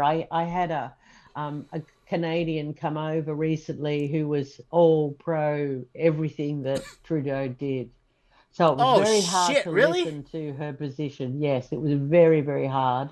And she was basically telling me that Canadians used to be friends with Americans, but since Trump's come along and he's destroyed your economy. This is what she's telling me. He's destroyed your economy, and with all the tariffs and everything, and we used to be friends with America, but now we can't be. Yeah, and Canada's they're programming America to hate Canadians to hate Americans, even though 71% of our exports go to America. And if it wasn't for America, we'd starve to death. We only exist in Canada because of America and because Americans possess guns. If Americans didn't have guns in their constitution, Canada would have gone dark long time ago. It's unbelievable, and I tried to dance around a lot of it because I knew I wasn't going to get anywhere. She was one of those people that listened to the media that was paid for by the government, by Trudeau, and so she would have had anybody that didn't have their 2 jabs put in jail. Do you know how to say Trudeau in Portuguese? Dickhead. No, trinica. It's actually tri. Tri Nika, Nika, Trinica. Trinica. That's how, Trinica. That's how you say Trudeau in Portuguese. Trinica. Well, I okay. Trinica. That'll be real handy. That's a really handy piece of info. Give me it in Klingon. But yeah, that's where it's headed. You know what I mean? We need to get Heisa Says on the show because he's commenting here in the comments, and I think you should get Heisa Says because there was this guy that was well, there was a few. There's been so many ridiculous things. I got involved not in what Heiser says was talking about, but I did get a little bit involved with a religious Christian preacher who refused to say the welcome to country in the church, and an Aboriginal took offence, and he's fighting a court case over it. You know, so I got involved with that. There is one particular company, one particular group in Australia that is a legal group that were looking for money to help fund his defence, and I kind of got involved with that and wanted him to kind of, you know, get off, because it's, you know, a Christian church in, you know, and this sort of shit is happening everywhere. I mean, these are the ones that you find out about. I mean, the fact that I just discovered that, you know, Australia had purchased $31 million worth of coal from Whitehaven to be sent to Ukraine. Mafangulo. You have to say mafangulo. Yeah. Manfangulo. Yeah. Manfangulo. Yep. Yeah. Yes, that was a big manfangulo. That, you know, I just went money laundering, money laundering, money laundering, money laundering. Because what happens inside these corporate companies, especially the, you know, the ASX, and when you look at the annual reports, oh my God, the fudging that's going on is ridiculous. So that $31 million worth of coal, oh, maybe they sent, you know, $1 million worth of one ship's worth or something. Yeah, they do this bullshit all the time. You know, and it all winds up somewhere else. I mean, we've had a lot of political turmoil with the Liberal Party getting absolutely chicaned over the hate speech laws, and they over that they lost their head of the coalition head, which is the opposition. So Susan Ley got ousted, and we've got Angus Taylor. Now, Angus Taylor is another, you know, like everybody's currently crowing about Angus Taylor. But when I was doing some research into water, and everybody's also crowing about Barnaby Joyce. Now, Barnaby has jumped ship also out of the federal government and joined One Nation. Now, the two of them, Angus Taylor and Barnaby Joyce, were heavily involved in divvying up Australia's water supply, and a whole pile of millions of dollars ended up going into their offshore bank accounts in the Cayman Islands. You know, and it's like, you two are a couple of, you know, like beneficiaries of money laundering yourselves, and we've got them being heralded at the moment of being good guys. Yeah. And it's like, they're just, you know, like it really, you know, and everybody's, you know, wanting to vote for them, thinking that they're going to make a change. Well, yeah, really? I just like your expression tonight. You're full of good, positive energy, and you're trying to get the message out. It's just, again, it's so easier. Well, it's more. Don't put your faith. You can't put your faith in these snakes. Yep. Yeah, and that's the conversation has to go a little bit deeper. It's got to go into a whole different place, and it's got to start. It's central. You know, like, Mike, you've got to make it. You've got to make a difference in your street. Then you've got to make a difference in your hood, suburb. Yeah. Then you've got in your hood, and then you've got to make, you know, like it's got to be ground swell. And this is the problem with Iran, you know, like they're busily trying to sort of get them to kind of get their act together and get themselves back to, you know, what, I don't know what, you know, so they play ball with the cartel, the oil cartels. Again, it works like this, and we said this years ago. I'm going to re-say it again. You heard me say this many times. Here it goes again. That's a dictator. That's a bad country. That country's awful. That country needs to stop. That country's a dictator. The question you need to ask, and let's sanction that country. Sanction. The country you need to ask, what does that country have that America wants? That's the country. That's the question you need to ask. What does that country have that America wants? Why are they evil? Why are they this? Why are they that? Because if their major export is potato chips, America doesn't care. That country has something Oh, that yeah. that country has something Yeah. that America wants. That's the question you need to Ireland ask. can drown. Ireland could just go to the dogs. It doesn't really matter what's going on in Ireland. Like they're the capital of potato chips. But what did America want out of Afghanistan? I believe it could have been the whole poppy protection thing, and they wanted to they went after Afghanistan to protect the whole poppy opium, and all that the stuff poppy. and control that. I believe that's what it was for. Heroin. Yeah. So Okay, drugs. So it was the drug. Yeah, it was the poppy capital of the world for a while there. So it maybe still is, but it's now God knows what. all right. I mean, but yeah. All right, Heroin. Annie. Okay. All right, Aniki, we got you on. We'll get you back on in a couple of weeks to update us on what's happening down under in Australia for us here on Mike of the Night. And Cross your fingers, Starlink works, and I won't drop out and have crazy.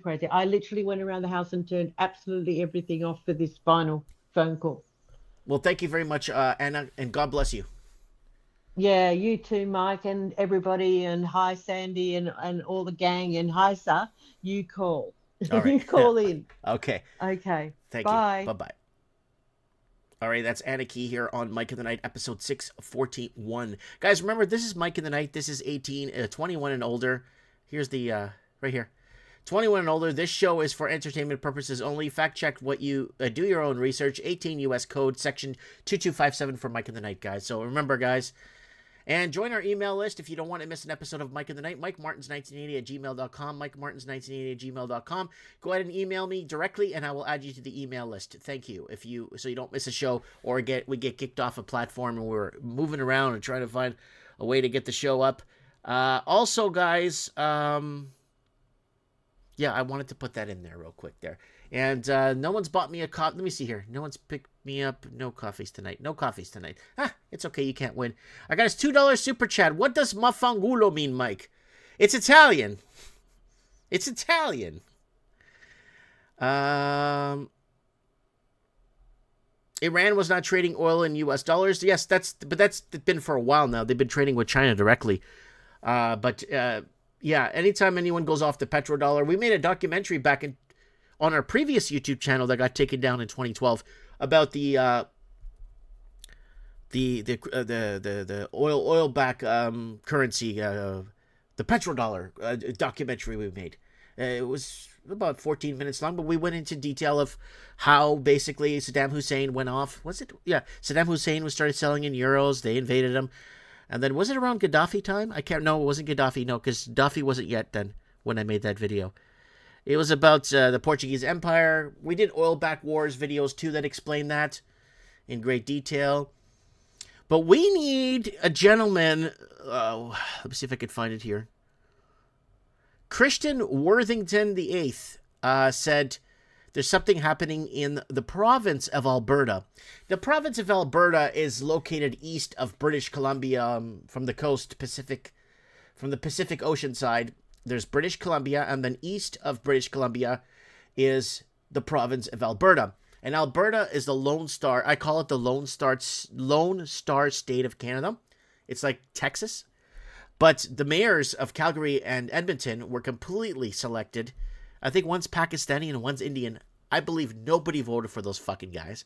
But I don't even know how the fuck they got into Parliament. But that's just how the fuck it works, right? But yeah, so I'd like him to call in there, that James Worthington VIII there. If he could call into the show and just add me on Instagram real quick there, I'd like to hear from him what he has to say.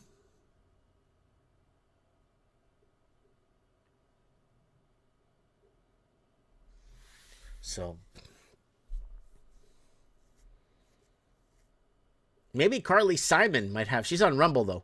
I see her on Rumble here with Paul De Silva over there on that side. Yeah, self-elected. That's exactly what it is. Remember when this video got me? Remember when I made a video about this and it got me in a lot of trouble and they were going to take legal action against me? Remember this motherfucker?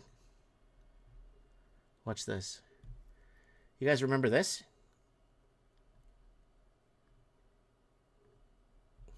So, Olivia Chow, most voted for mayor in Toronto, 1,100 followers. Look at her crown. Official government page right here. Official government page. What we made a video. This is 3 days later. She won mayor of Toronto. The next day, we made a video showing, look at me. This guy can't read. That's me, Mike Martins. 121,000 followers. I can't read. The most voted for mayor in the fucking Milky Way galaxy. 1,100 followers. We went back to her Facebook page the next day. She had 81,000. Boom. Your tax dollars, Canada, bought this Chinese lady here, bought her fucking followers. The next day now was 80-something thousand followers overnight. After we made the video, and our video was taken down for harassment and bullying. So when you discover the truth, harassment and bullying. Yeah, there it is. So there it is for you guys to see right there. Look at that. 2 days after winning the most voted for mayor, official government fucking page. Fucking official right here. Oh, fucking official. Yeah. Look at that. So you guys can see. Take a screenshot of that. Go ahead. I'll leave it up for a few seconds. Let's play some Mike. Let's play some relaxing. What else we got here from Mike in the Night? Yeah, some relaxing Mike in the Night music here for you guys. Street light shining on the bay, radio talking far away, wind blowing soft and slow, something in the night say go, oh bar radio playing low, truth in the rhythm start to grow, from the docks to the city lights, everybody hear a mic in the night, oh, radio blowing at 3 a.m. listening to Mike in the Night again, what's that voice coming through the light, voice of the Commonwealth every time, hey, Mike in the Night, hey, Mike in the Night, something moving you tonight, something moving you tonight.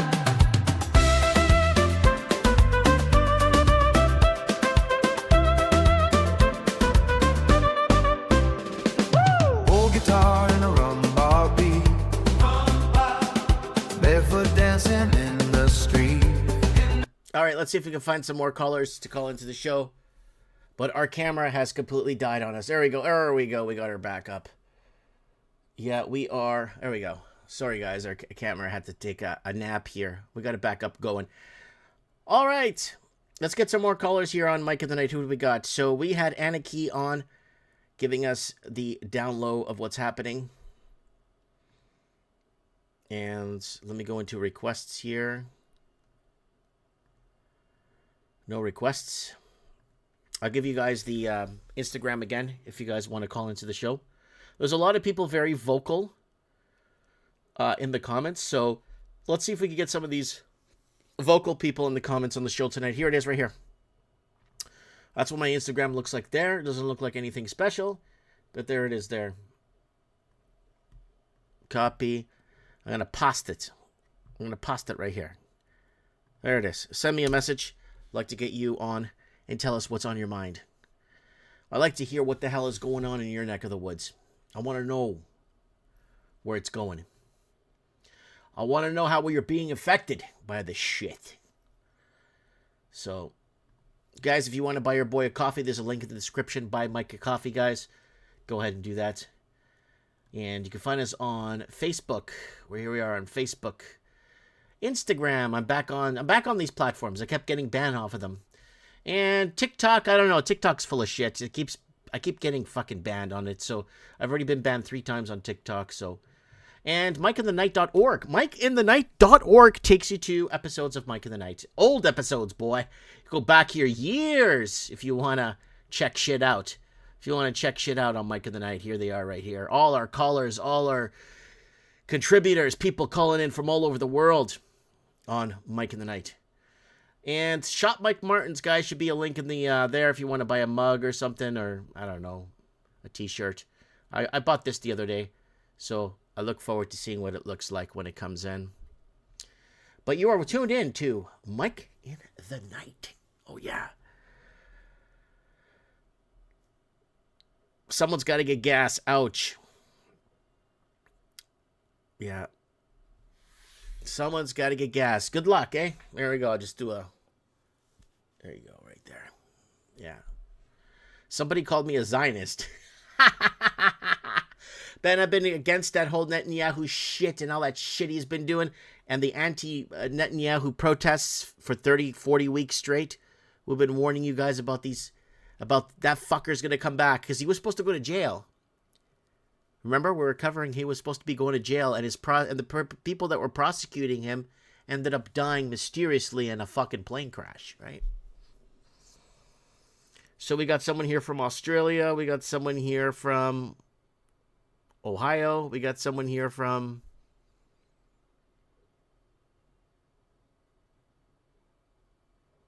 Someone saying, can I visit you at your store? Anyone could come and see me at my store.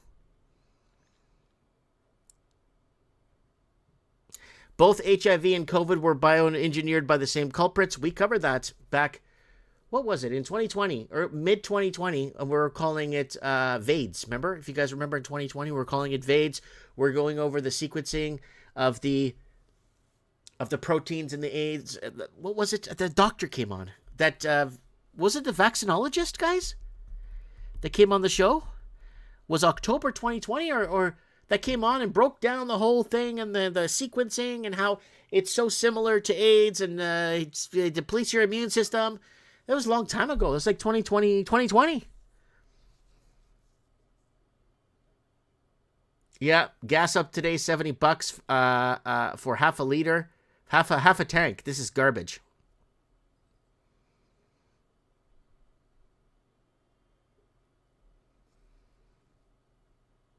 Shit.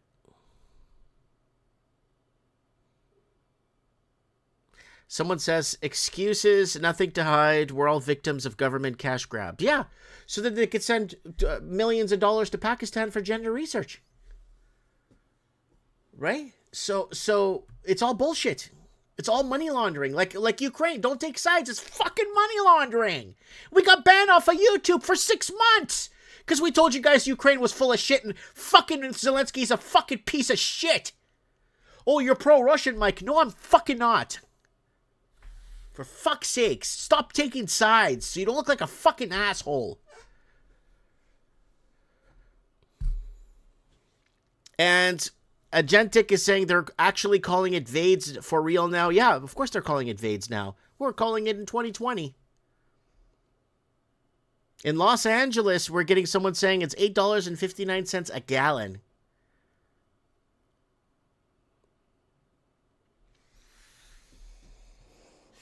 You know what I haven't heard from or have seen in the chat in a couple of weeks? Mitch Madden. I haven't seen Mitch Madden. I hope he's okay. Haven't heard from Mitch Madden now. Something doesn't seem right. So we got someone in New Zealand saying New Zealand diesel is $2.59 a liter.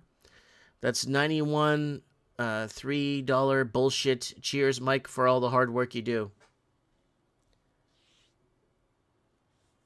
He was in the chat last week? Okay, he was in the chat last week. Okay. All right. Okay, guys, come on, let's go. I'll just give you guys my Instagram. You want the Instagram again? There it is. It's up there. The Instagram's right there. Come on, guys, let's go. Message me. Or are you scared to go to jail? Yeah. You're scared to go to jail. I can't believe what's happening in Australia. They throw you right in jail. They don't even care. If someone gets offended by something, they throw you in jail.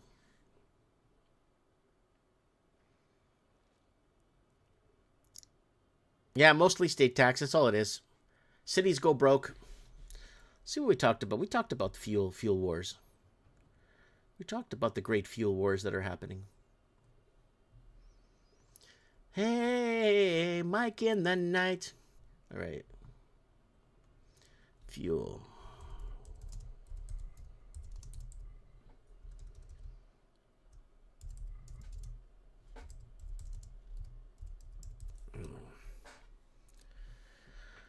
Oh, okay, here we go.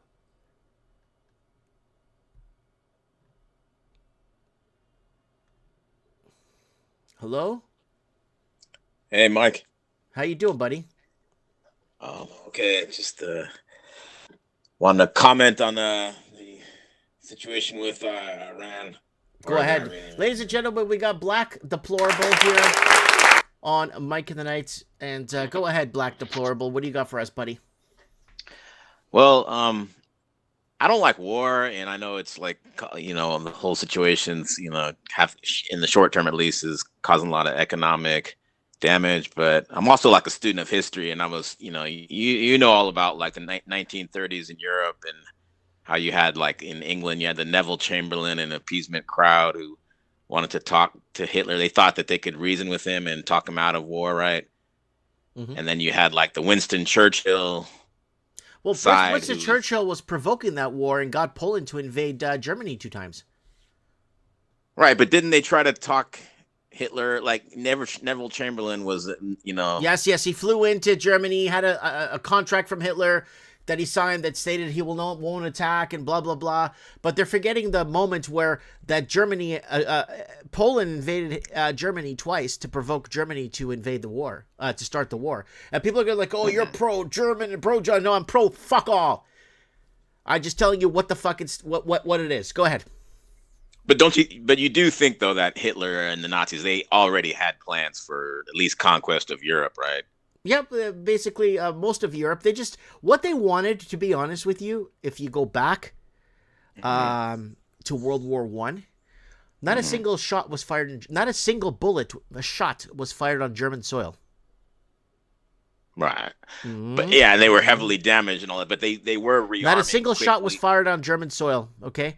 And the Germans were robbed of lands or whatever that happened after the whole carving up of Europe. And Germany was really pissed at that deal, right? And then Germany just wanted back what they were taken from them from the First World War, right?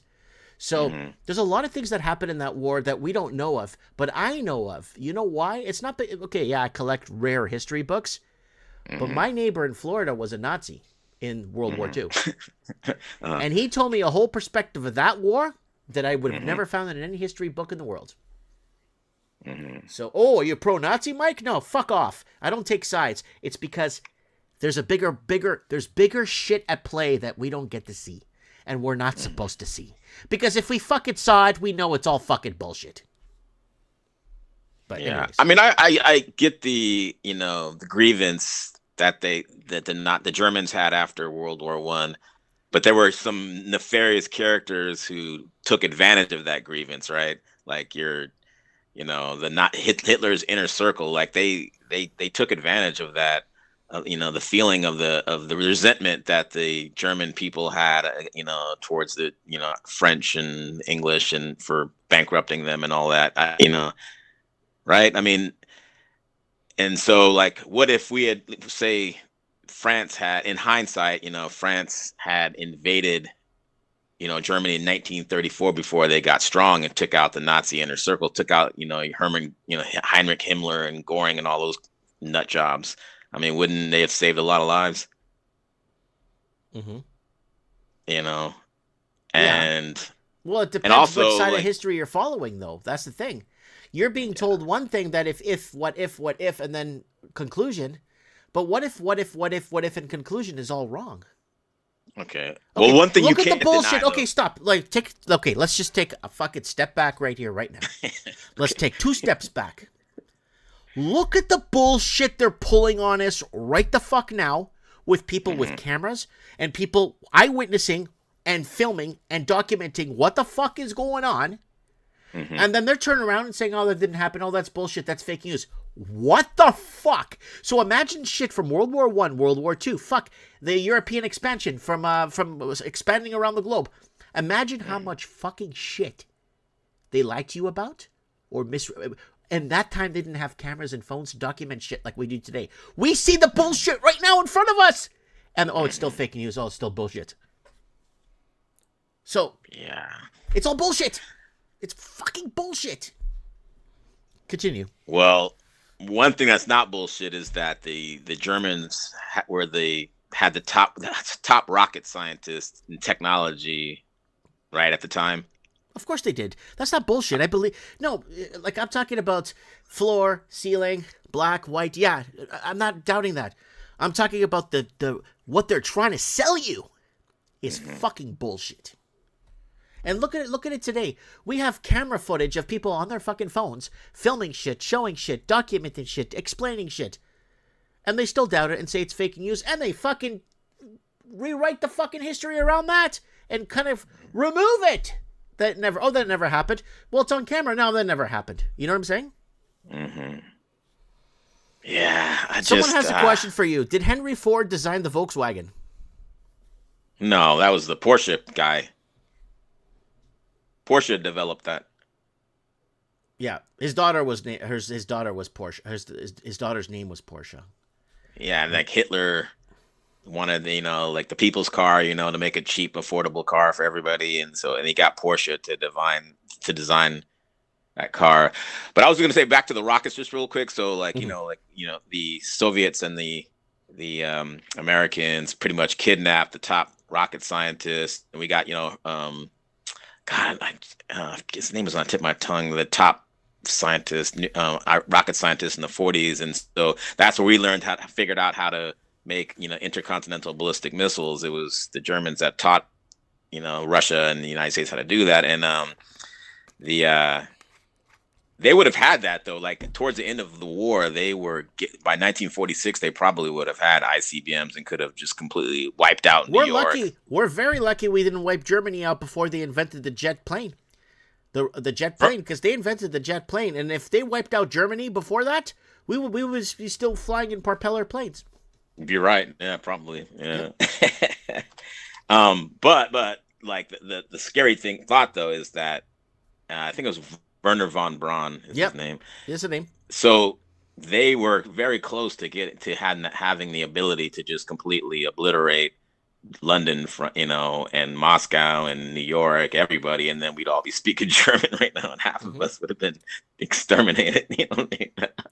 So that's why I kind of I don't trust nuclear weapons in the hands of insane regimes. I think the Iranian regimes. Stop, collaborate, and listen. Mike is back with a fucking video that we made years ago. Iran wanted a nuclear bomb. They would have had it long fucking time ago, boy. They would have had a nuclear bomb years ago. They're a fucking country. This whole nuclear threat, Iran, nuclear possession, nuclear this, enrichment, mafangulo, it's all fucking bullshit. If Iran wants a nuclear missile, they'll get one tomorrow. Their fucking borders all around can get any nuclear device in that country, and they could take it apart, reverse engineer it overnight, and fucking remake it. Iran, this fucking boogeyman nuclear bullshit has been the fucking longest fucking stringing story in the fucking history of modern day. It's all fucking bullshit. If Iran wants a nuclear missile, they're a fucking country. They'll get one tomorrow if they fucking really wanted to. Okay? So I don't believe in that. That's all bullshit. Well, how about this? I mean, are they not sponsoring Hezbollah and like Venezuela and like anybody that's in it? They will proxy. They it's will all do proxies. business. Yeah, they're all proxying out. They're doing that 100%. Yeah, see, that's my biggest fear, because they say, oh, that Iran's on the other side of the world, blah blah But blah. America was proxying lots of wars too, right? Yeah, but we're not. I mean, come on, they just supposedly slaughtered 30,000 of their own citizens. They're insane. They're holding that country captive. Like 80% supposedly of Iranians hate the regime's guts. It's sure. And so I'm just, my biggest fear is them collaborating with the Mexican cartels, arming the Mexican cartels with drones, and one day just like sending a bunch of those drones in downtown Los Angeles one day. Well, let me tell you something, sweetheart. The Mexican cartel is already armed to the teeth. And you know who armed them? It started with the Fast and Furious scandal we were covering on this channel during the Obama administration. Obama was sending weapons, lots of weapons, over to the cartels. Look up the Fast and Furious scandal, Obama. Yeah, no doubt. Okay, hold on. Stop, collaborate and listen. Now, here's the point I'm trying to make here. Do you know how much shit China sent to Mexico in the last 8 years? And I've been warning people about China sending drones all kinds of shit to the cartels in Mexico. Fuck, they even built that plant, that big plant south of Benito Juarez, where they're making the fentanyl and they're muling it up through America. That was China. So Right. Iran, nah. China, oh big. But we can't stop. We can't stop China. We can stop Iran. We can at least weaken them severely. But China That's is the biggest point, cancer I in your think. country. The money laundering, the fentanyl. Same thing with Canada. They laundered $2.4 to $2.6 trillion through Canadian real estate since 2010. A one bedroom. So what's more dangerous? Iran possessing a nuclear missile, or your local fucking coworker that works 40 hours, 50, 60 hours a week and can't afford to get into a one bedroom apartment because some fucking Chinaman started a bidding war in Canada and locals can't even afford to eat. I think locals not being afford to eat and live in their own fucking country because some Chinaman bid up his fucking one bedroom apartment and he has to go homeless is more dangerous than Iran possessing a fucking nuclear missile. Yeah. But I'm just being. Well, I mean, it's, yeah, I'm just putting it out there because there's just so much shit out there. Black deplorable. What I'm trying to say. There's just so many sides to everything. It's no I'm not going to longer- pretend like I got it all figured out. There's no black and white anymore. It's black, whites, and then it's yellow, orange, blue, and then a little bit of fucking mustard, right? That's the problem we're facing right now. And I don't know what the fuck to do anymore when it comes to trying to save our country, right? Like try to save our way, try to save our what is it? You know what I'm saying? Mm-hmm. Like Venezuela was the same. Oh, Venezuela this, Venezuela that, and Venezuela this. The question you need to ask is, what does fucking America want from Venezuela? What does America want from Iran?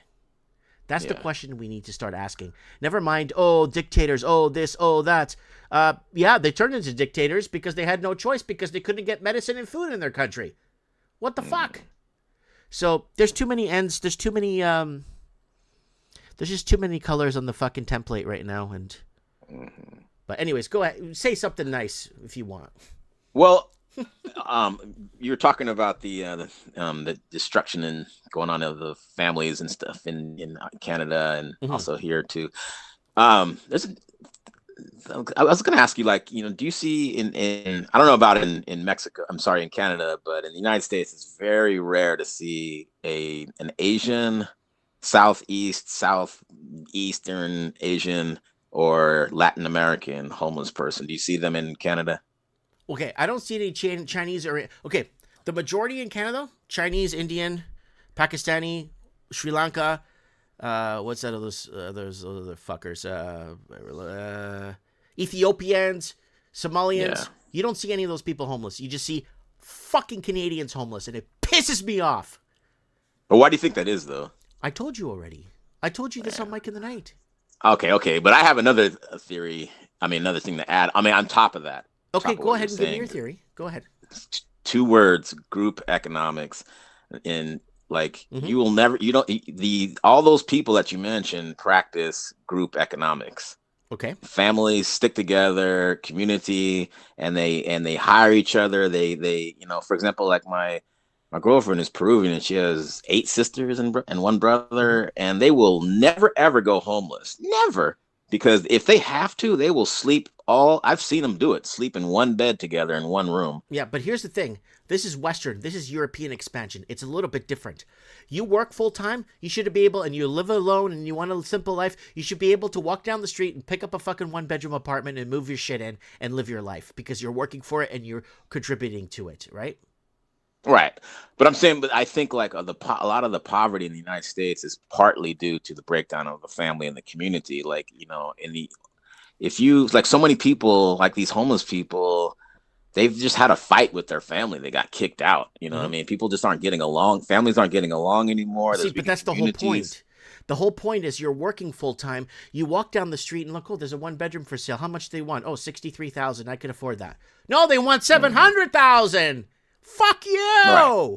That's the problem. What happened was in 2010, Vancouver passed a Vancouver model and allowed Chinese only, not Iranians, not fucking Australians, Chinese come into Canada from 2010 to March 2024. They laundered $2.4 to $2.6 trillion through Canadian real estate. Okay, they created bidding wars and artificial shortages. Okay, The Canadian proper couldn't get in. I have videos up on YouTube from 10 years ago where Chinese were making fun of Canadians because they were selling condos in Vancouver. In China, a display of a building in China showing what you could buy in Vancouver, and they were making fun of Canadians, saying that Canadians can't even buy this. You buy it and leave it empty, right? So we get bought out. People, every fucking damn working hard Canadian should be able to walk down the fucking street if he gets kicked out of his house and doesn't get along with his family because of this woke shit divide and buy a one bedroom. I don't disagree with that. No, I'm not saying free housing. I'm just saying if you work towards something, you should be able to get something. But when a Chinaman comes in here and bids up the fucking property to a fucking historical level that you can't even fucking get in, and we warned you guys they're going to raise fucking rates years ago, and now they did.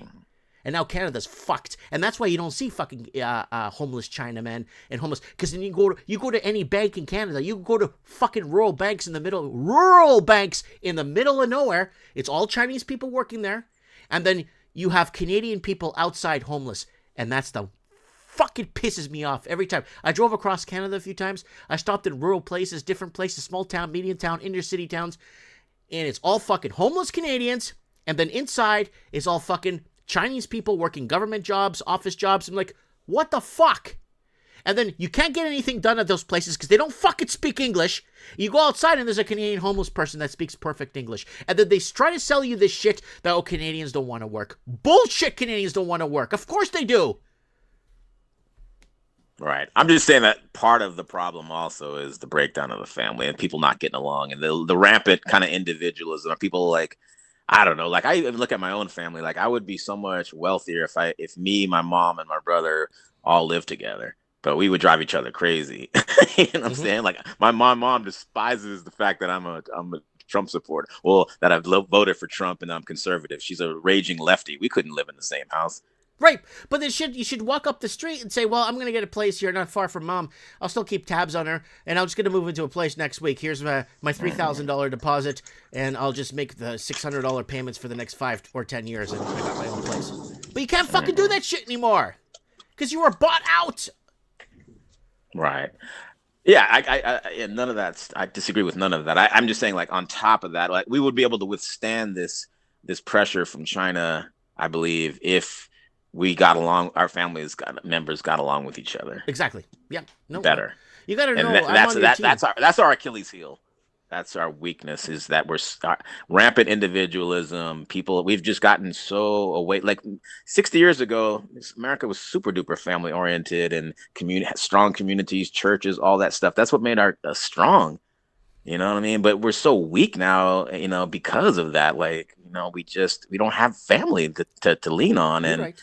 You know, you should. And but there are some people that are like that. For example, like my brother's daughter, they get along. And so he lets her live at home. She makes $85,000 a year. She's stacking her loot so she can buy a house.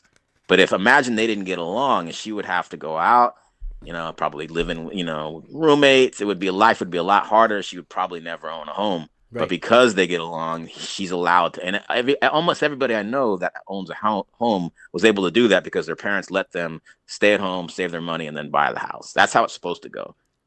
Mm-hmm. You're not supposed to be fighting with your parents and then out there with 5 roommates. You know what I mean? Like our society is fucked up right now. Yep. You know what I saw? I saw your video the other day you made on Mike in the Nights when you came on, talking about, it was a really good video. I think I've watched it 3 times. Where how the Europeans came over in these ships and all this technology and all this shit, and they built all this shit. You know, it was really good. I remember, you know what I'm talking about? Mm-hmm. Yeah, I rewatched that video like 2-3 times already. And okay. Yeah, no. You're a big asset here to the channel. You've been coming on here for over 3 years now, maybe? Yeah, but I've been listening since like I think 2017. I just didn't have the guts to call before, but then I just said, what the hell?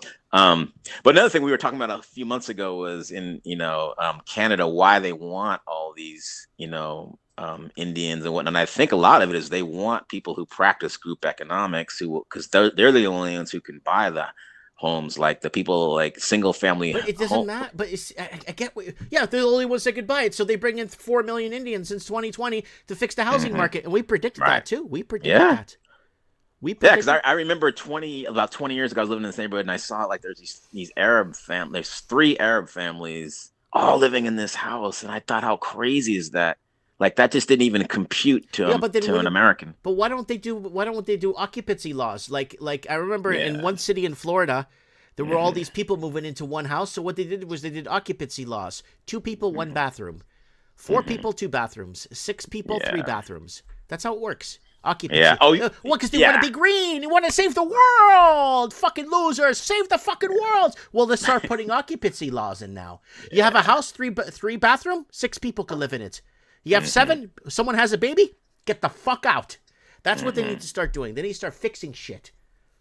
Yeah, because here a big one like cultural like dispute that's been going on is these Asian and Latin families all living together, and then what they do is, you know, Americans like lawns, right? Canadians like lawns, but these people, what they'll do is they will pave over the lawn for parking spots. Yeah. And that's a big like cultural like, you know, divide. Like, what the hell are you doing? Like, we like our lawns. Why are you paving over that so you can creating a parking lot? Are you crazy? Because then you pass an occupancy law tomorrow. Oh, we need to be green. I'm going to write a letter to my ministers, all my ministers. Hey, we need to be fucking green here, boys. 2 people per bathroom. You live in a 1 bedroom, 2 people, 1 bathroom. You have a baby. You got to move the fuck out. Then you start doing occupancy laws. You see a lot of shit change in this country real quick in a fucking heartbeat. Everyone will be owning their own homes. Their own families will be living independent in their own homes instead of living 14 people. I remember when I was living in Vancouver, across the street from where I was living, I walked across, it was a house there, and they had bunk beds in every room. Like, I was looking inside the house because they had an open house.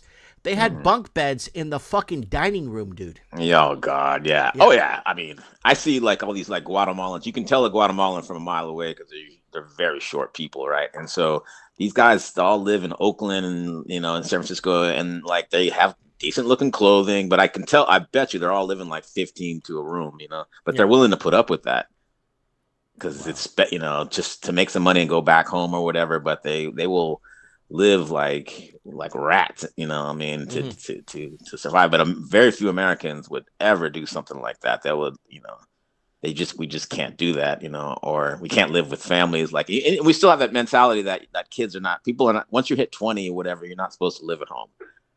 And I think some of these drug addicts, people, homeless people, where kids living at home, and then their parents they start fighting every day with their parents. Why don't you have a job? When I was your age, I had a job. I had my own apartment. Blah blah blah blah blah. And then they have a big fight, and then they're out in the streets. You know. Yep. And then to cope with being on the streets, they're, you know, like I said, in San Francisco, you just see so many white homeless people. It's crazy, man. And you don't see, and like I said, I see all these like Arabs and Central Americans, you know, pushing strollers with 5 other kids. And I'm like, how the hell do they do that? You know, government subsidies. Yeah. But they're also willing to just, like I said, live 5 to a room. They don't care, man. Yep. They have lower expectations than Americans about that. Like, that's another thing. Like, we've got rising expectations in the West. We want to live the good life. You know, I don't know. It's just, it's sad. All right. Anything else before we wrap up this call? What happened to? I thought you were going to go to LA. Yeah, you know what? I was gonna, and then my son had some extra hockey games to play because they went to regionals, so we did that. And my wife has a few things to take care of at the embassy, the Filipino embassy. So I said, all right.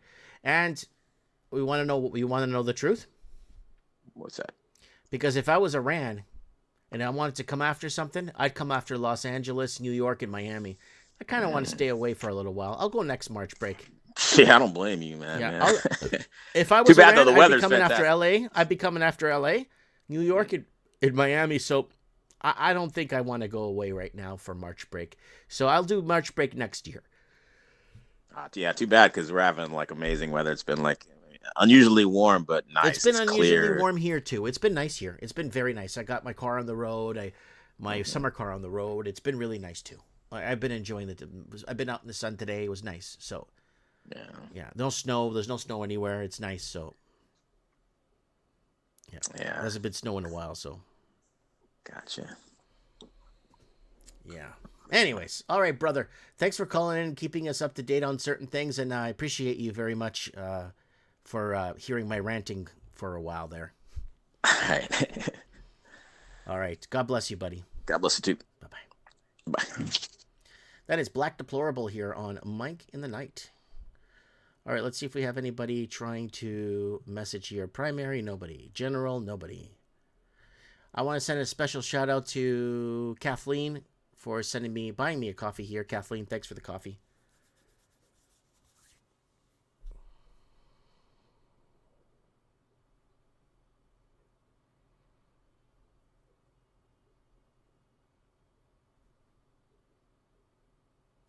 Yep.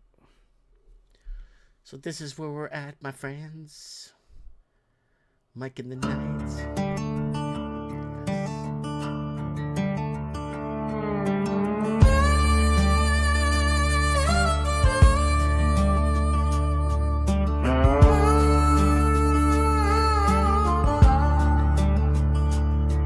It's 3 a.m. in a one-stop town. Neon buzz and the world shut down. Coffee's cold, but the mic's still warm. There's a storm outside and another reform. Headlights roll down Highway 8. Folks still talking about the state of the state. Bills go up, paychecks thin. Feels like a house always wins. But there's a voice on the air tonight, cutting through that pale moonlight. Mike in the Night, on the AM line. Truth coming through like a county sign. You can run, you can hide, you can close your eyes, but you feel that moving deep inside. At 3 a.m. when the silence is broken, old guitar and the truth outspoken. No teleprompter, no token, just a man saying I have spoken. Small town farmers, city trees, trying to read through the masquerades. Paper headlines, polished lies, but you can see it in the people's eyes.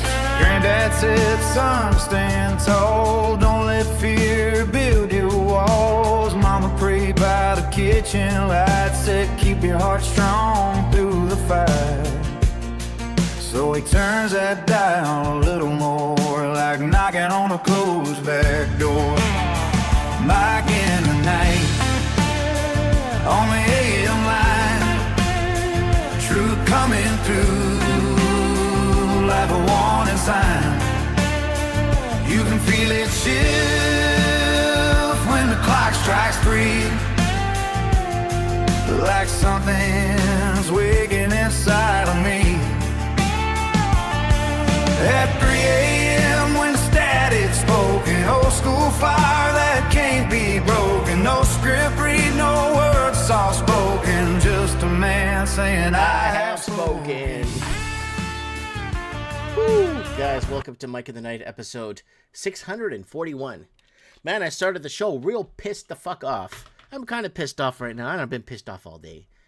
Been pissed off all fucking day. All right, guys, let's get see if we can get some people on the show here. If you want to just give me a quick message here or some sort of that PDS-10 sent me oh my god, is that a tuk-tuk? What the hell is this? So PDS-10 sent me this picture. It's got to be it's in Toronto area because it's really cold outside. Let me just see. What the hell is this?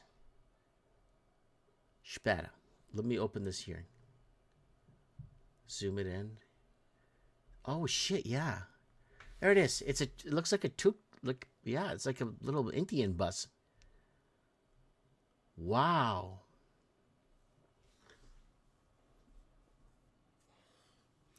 So Alan Howick is saying I've been kind of pissed for the last I've been pissed off for a couple of days too, Mike. Yeah, I don't know. I just been pissed off all day. But there it is right there. Woo! I wonder if it's got dualies in the back, like double tires, like double bike tires or some shit like that.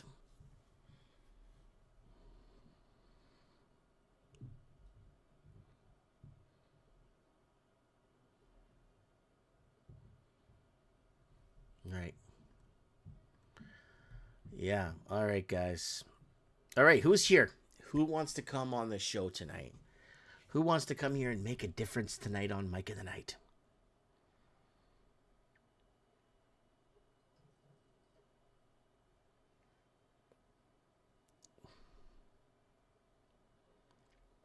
Yeah. All right. All right, I'm going to check her back again here. Okay, we got a caller here that wants to call in. All right, let's see if she picks up. So it looks like we had a caller in from Australia, one from the San Francisco area in the state of California. And it looks like we might have a caller in from the province I'm in here, BC. All right, let's see if we get this caller on, okay, guys?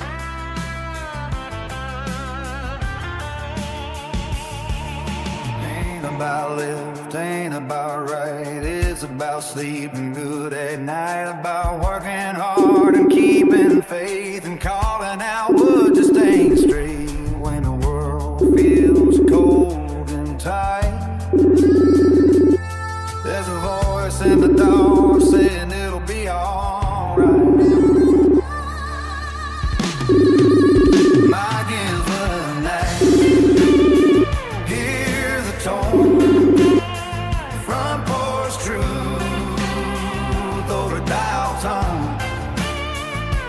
3 a.m. and the veil's wide open. Every word caught and open. From the back roads to the broken, on the quiet towns to the outspoken, steel strings ringing, hearts are low when he tips his hat and says, I have spoken. I have spoken. All right, is there anyone? Send me a message. Let's go. Come on, there's 1.2 billion people on Instagram. Come on.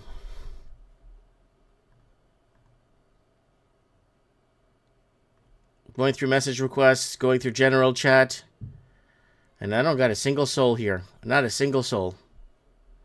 Nobody. Not a single person have messaged me. Is anyone?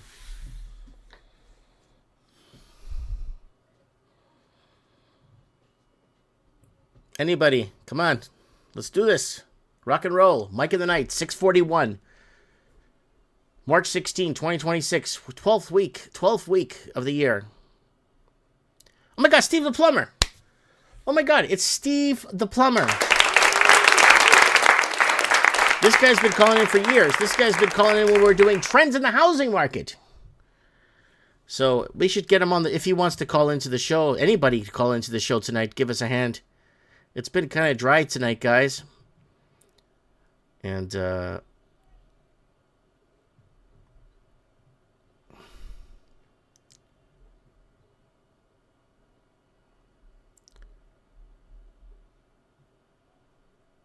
don't know what this is.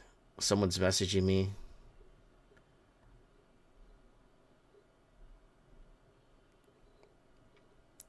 Oh, okay. Okay,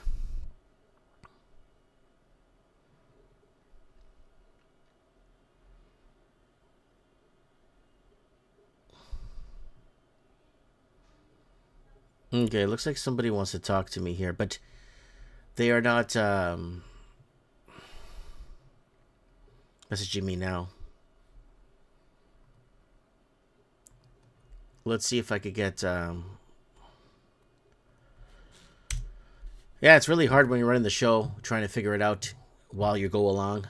So let me see who else is here. I've never made a call on Instagram. Alan Howick. Oh, it's not hard to do. You just push the little phone button and then you just call. You just got to lower the show in the background, though. Send the American military generals back to school in a little yellow disability bus.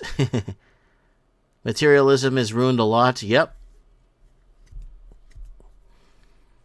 People would be less materialistic if they didn't have big, huge hole to fill. A hole that family used to fill. And purpose. That's right. That's really good, Luna J. Parker. I'm going to write that down on a shirt.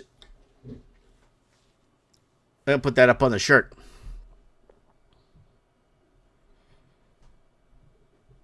Grindhouse, artbydano.com, artbydano.net. I'd call in Mike, but I'm fucking exhausted from a weekend at the Huntington Beach Pier Market. But,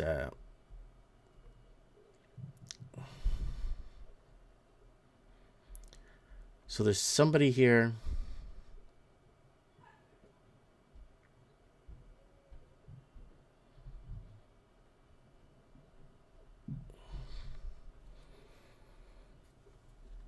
Call in, I'm live.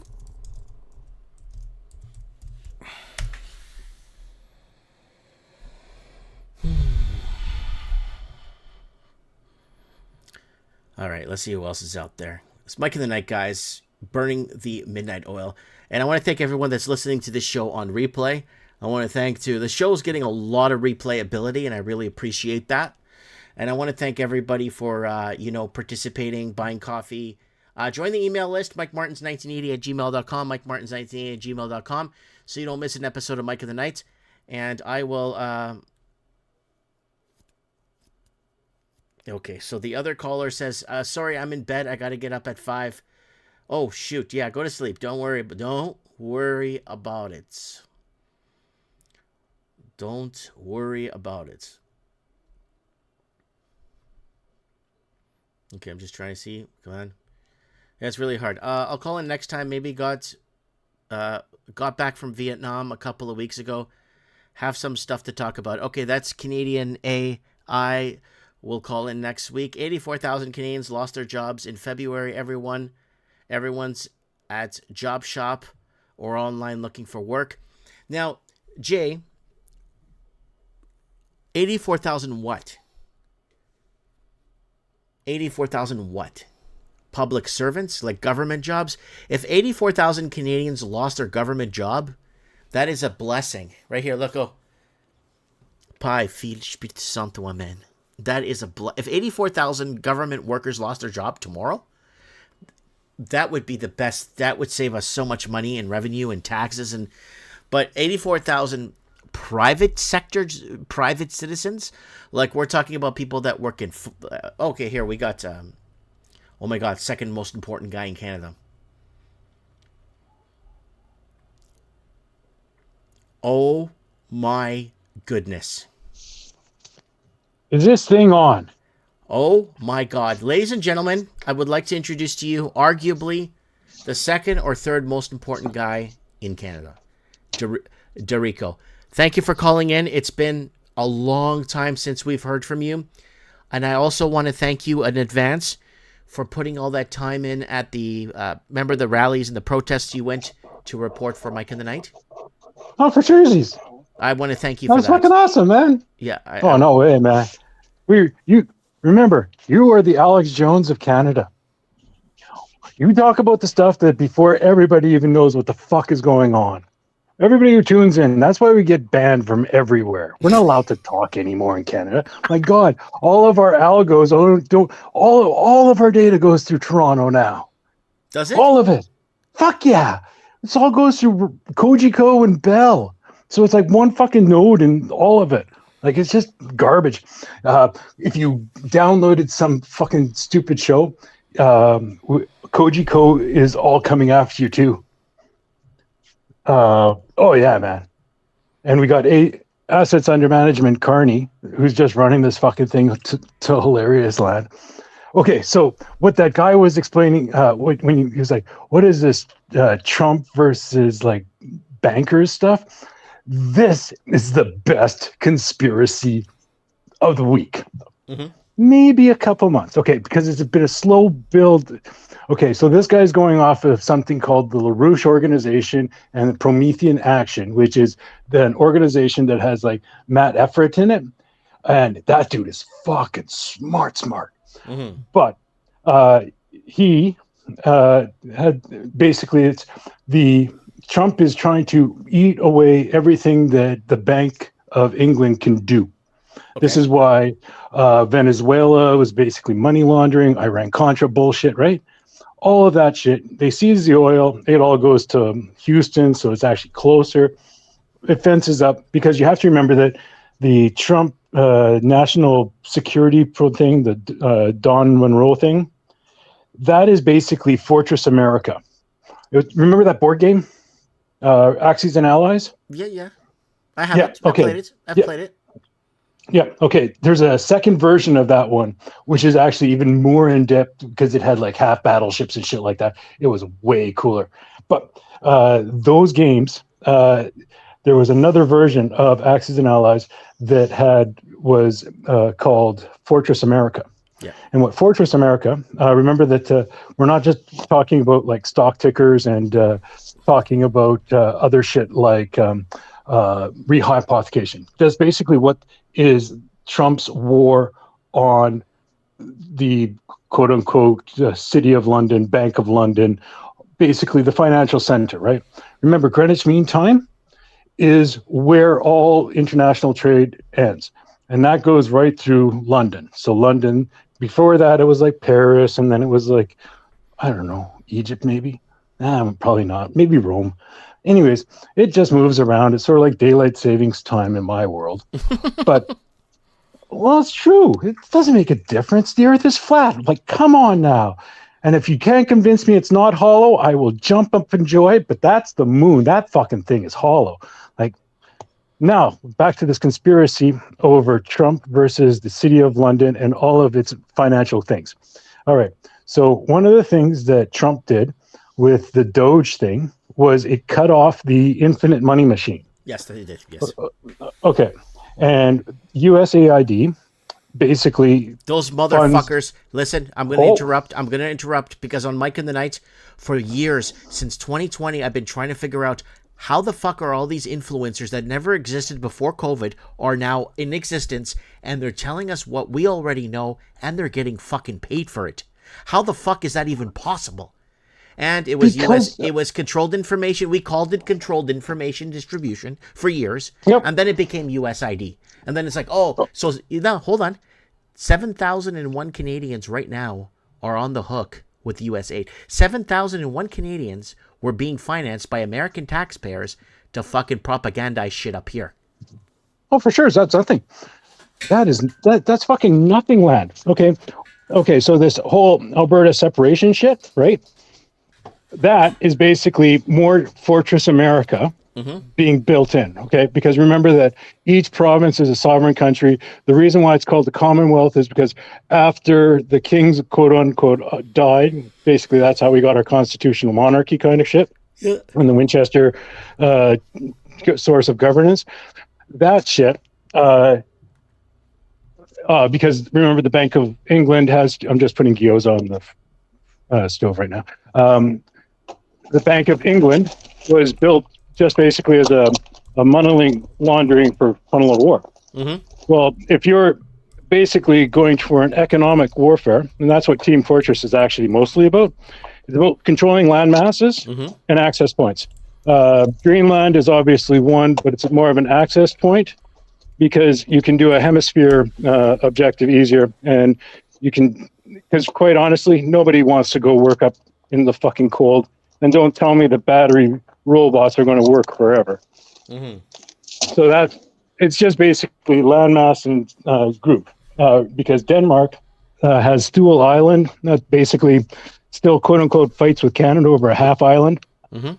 Okay, so the City of London always created like little partisans for governing models. Like that's why French Canada still exists, even though on the Battle of Henry or whatever the hell it was called, and the English won, they got to still speak French, and it's us and Haiti that have English and French as second languages available as like governmental. Mm-hmm. But translations are completely different. Anyways, so there's Bank of London versus Trump.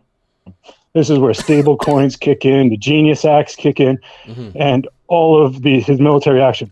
Like chopping the head off Maduro. Maduro right now is in like Miami giving sworn testimony to the grand jury. And his wife was actually more vicious than he was because he's just a fucking bus driver. Yep. But that discombobulator thing, fucking real. I could not believe that. That's fucking real. Okay. Look, I know.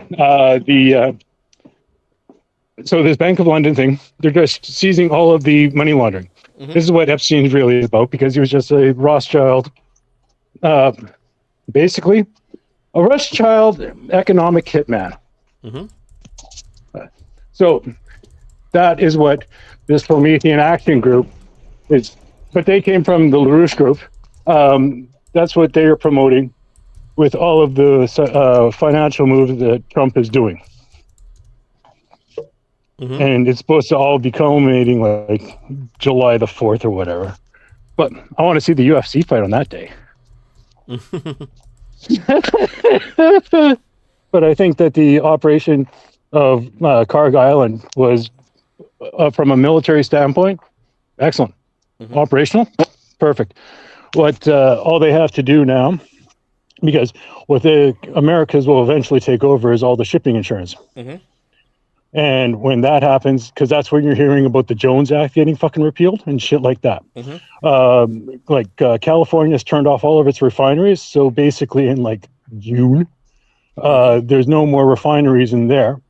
And that basically all of that gas goes into Arizona's USAF Mhm. land. Let So- me just bring something up real quick here on the screen for people to see.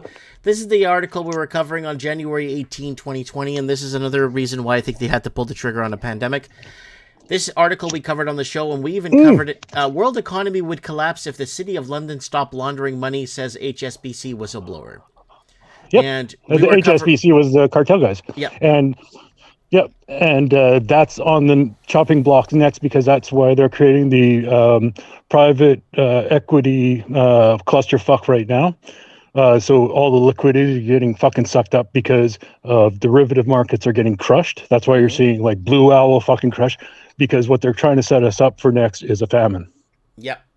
Well, like, could it go toward, like I've been saying, like I've been prophesizing, we're going to go into energy wars. Then from energy wars, we're going to go into food wars. And then into food wars, we're going to go into water wars. And I've been prophesizing that for the last 15 years on video, like literally. Water wars are too hard to pull off if you don't have an industrial crushing nature. Okay, so there was a study. They didn't believe me when I said this originally, but they did study it for a couple of years, and they found out, holy shit, he was right.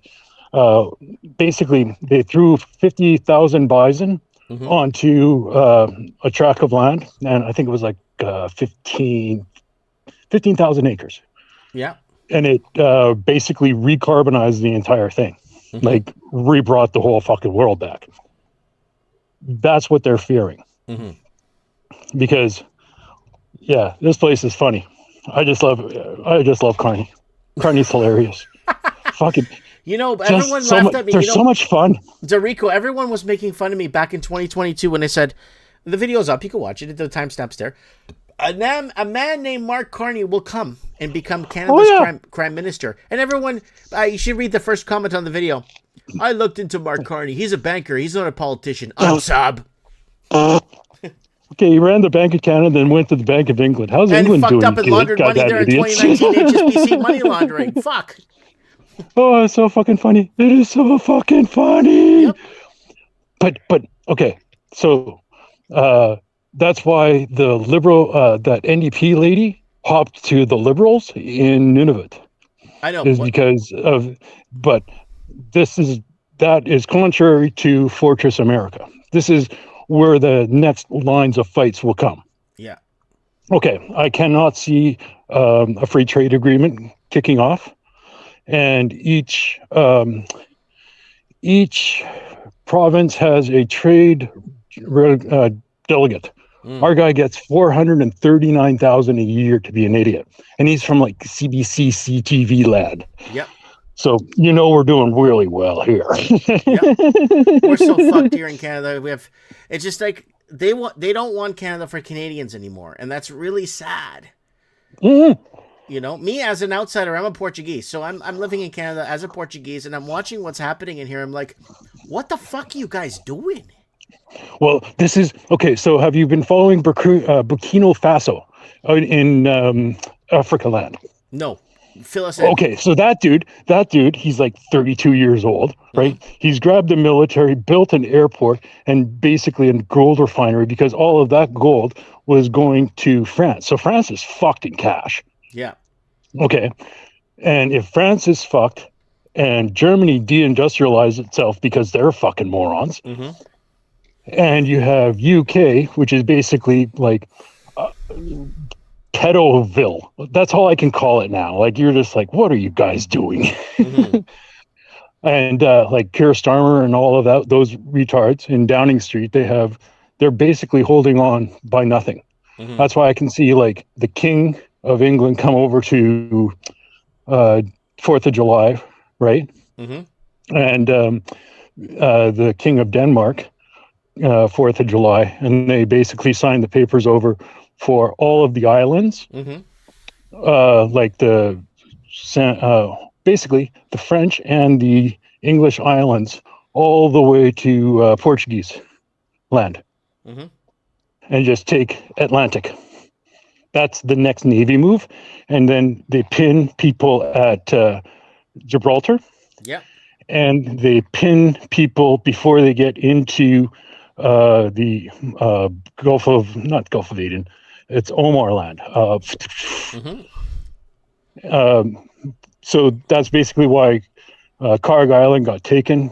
And then all the shipping lane insurance, all of that goes to America instead of UK. UK gets bottomed out because they have no money coming in anymore. And they're fucked because this year is the 10th year anniversary kickoff date for EU land.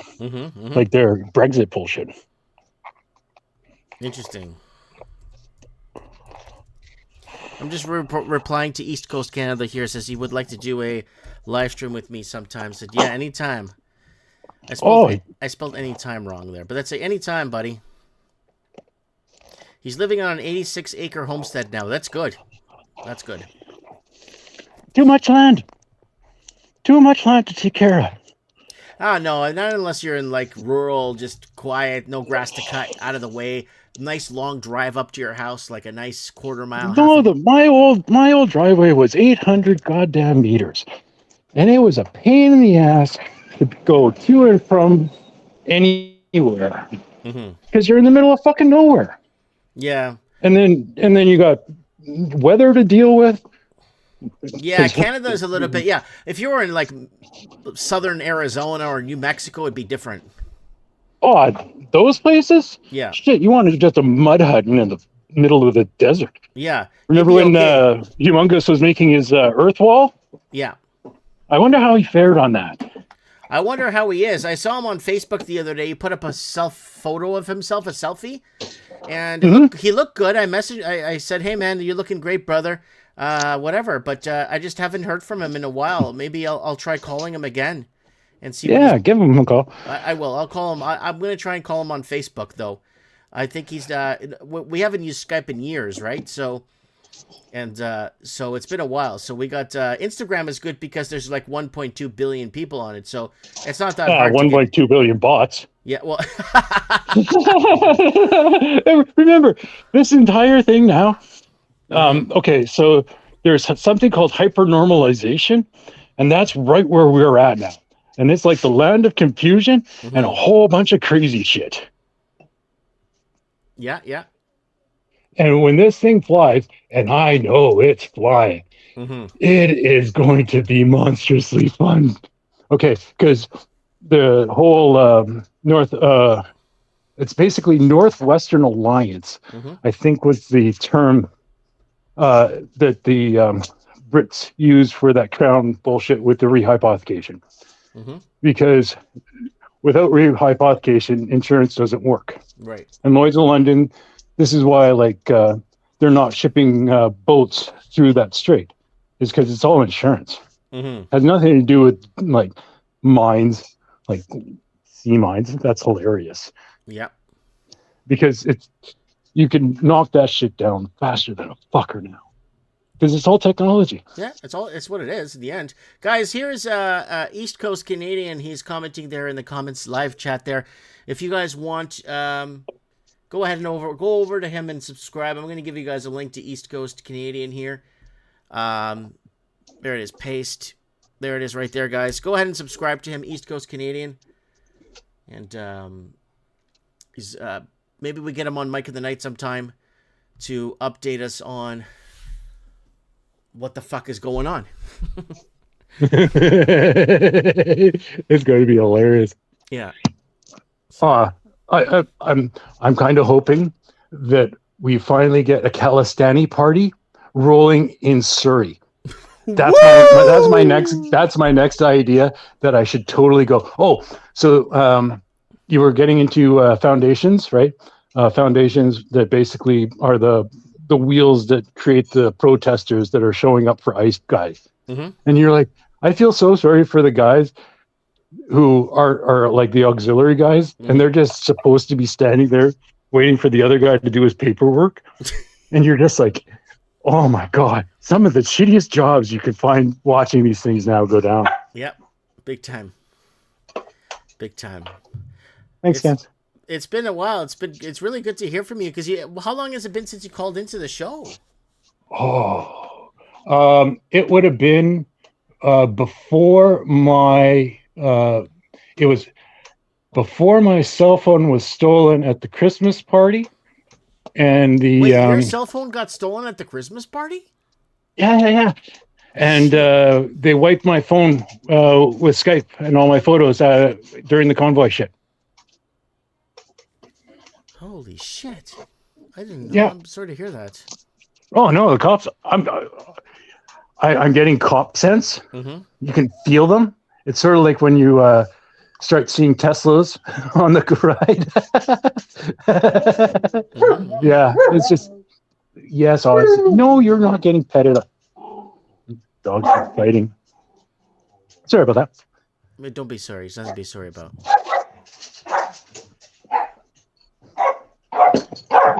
So, a Palestinian party. Oh, yeah, a Kalistani party. Oh, that's sort of spark a nice civil war in parking lots across malls across Canada. That's exactly it. Okay, and we're going to basically get a bunch of posters starting to set up, right? But we'll hire all of the guys that we'll say it's like a safe consumption site if you bring one of these banners, right? So we move all of the East Hastings entire crew and just become the Kalistani party. Woo! Oh my God. I'm so happy that we are the biggest killer of our population is our government. Yeah. With MAID. Yep. Oh, MAID. I've been covering MAID for years. I made my prediction video back in 2016. It's all about insurance. It's one all out of about 10 insurance. Canadians. 1 out of 10 Canadians will be euthanized by 2025. Oh, more than that. More than that. Well, that was my prediction in 2016, though. Oh, I know. Yeah. It's they're going to kill us all off.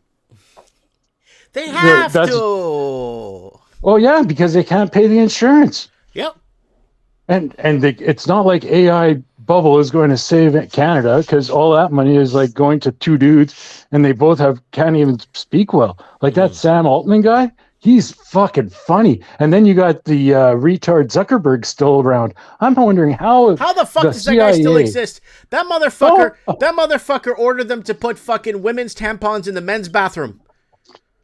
That killed the Netflix deal, by the way. And then what happened was 3 years later, he removes the women's tampons from the men's bathrooms, and Zuckerberg's a fucking hero. What are you, fucking retarded? He put it there in the fucking first place. How the fuck is he a hero? Once again, you got a Hegelian dialect, Gory, okay? Fucking you got to create the problem to create the reaction to get the solution, okay? He created a problem by following along with the Democrat Party and the crazy Marxists. Oh, that's the best conspiracy I thought of was Trump does an executive order classifying Marxism as a religion. And if Marxism is a religion, they would have to take off a total ton of books, and they couldn't teach this shit in schools. Interesting. I know. It's so bad, my ideas. But the one about Trump versus the city of London organized crime shit, like, he took fucking Ecuador. He took Ecuador banks too. Mm-hmm. He's playing. He kicked out the Panama Canal. Like, that's fucking gone. You took Iran off the table. What's next on the list? Well, you know what's next. You know what's going down now. They're fucking. If I'm UK, I'm panicking like a fuck because I'm trying to export all of my fucking cash to assets under management Carney. Yeah, Carney. But you know what's going to happen, right? China's next. China's going to start something with Taiwan that we've been prophesizing for the last 10 years on, or 15, or whatever the fuck. It's Taiwan time. This is, once again, now that he pulled all of the semiconductor industries all back to Fortress America, right? Taiwan is a fucking useless piece of shit now, right? It's a bunch of goddamn mountains, just like they would have to attack in Iran. Fuck it. Right? Iran is no better than going after the sand dirt in Afghanistan. But with that one Karg Island, which is all of their money zone, and that basically you drop 2 aircraft carriers, that's taken care of. It's owned. That entire area is owned because there's no boat that will fire at you. Nobody is your enemy because you neutralized them in the first 10 minutes. But you know what? The one country I'd be afraid of if I was that country would be China. I'd be afraid of... if I was in China, I'd be fucking scared. Vietnam hates China. Korea hates China. Philippines hate China. Fucking everybody in the region hates China. And China... But China can be contained quite literally because they get all of their oil from Iran. They used to get it from Venezuela we covered and that in Iran. my short. I covered that in my short before the war kicked off. Is what's going to happen with Iran and China because 98% of Iran's oil ends up in China through the black market, right? So what is China going to do now, right? Just like, okay, hold on, let's take us 2 steps back from this, okay? Yep. Venezuela owes billions of dollars to China. Now what the fuck is going to happen to China? Venezuela owns lots of money to China, and you know what Venezuela said? Fuck you. And now the Guyanese border Venezuela gold projects are back up and running, and I made a short about that 2 weeks ago, and the gold's being sent right to Washington. Yep, all of it. Yep. All of it will go. All of it is going into Fortress America through the Treasury Board secretary. He's taking all of that over. And when that all it gets into play, that's why I'm talking about all the little fuck you islands that are all tax havens, right? Then that's the end of untraceable money because once you get the next phase in, you're going to have an export money that is basically your euro dollar system but that that is going to be decoupled by... Stop, you two! Huh? Oh, I'm just dogs. Unless it's laundered. If they don't launder it, it's got to be instilled cold, right? The money. No. Because remember, the big way a country can keep its riches is just leave it in the ground. Okay, yeah. And then you're never invaded. Yeah.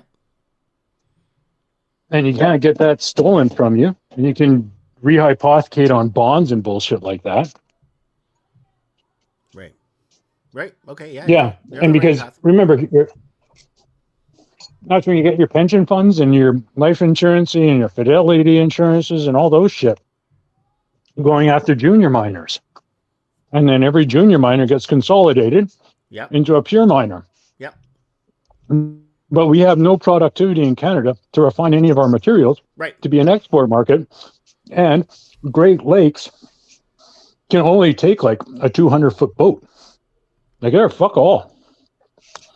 We're not a power weight in any sense of the imagination. Well, I got something here I wanted to... Like Vancouver, out of like, we'll say there's 140 big ports in the world. There are 136. And those guys can't even... And those things aren't going to be there for long because, once again, it's sort of like how Nanaimo used to basically be the shipping of wood off of Vancouver Island forever until 5,000 people showed up and say, I don't think that we should have logs in our harbor. Oh, shit. And all of a sudden, they get on the city council and the end of that happens. That's how many thousands of people got fucking axed on that one? They don't want people to be productive. They want to be fucking slaves. Yep. So can you comment on this headline that's been going around circulating this morning? UK government considers paying families of failed asylum seekers up to £40,000 to go home. Well, once again, Hegelian dialect, right? They created the problem. Now they're trying to create a solution, right? And then anybody who puts into that money, it basically puts a red flag on their forehead, just like the convoy boys. Mm-hmm. And look how they fared.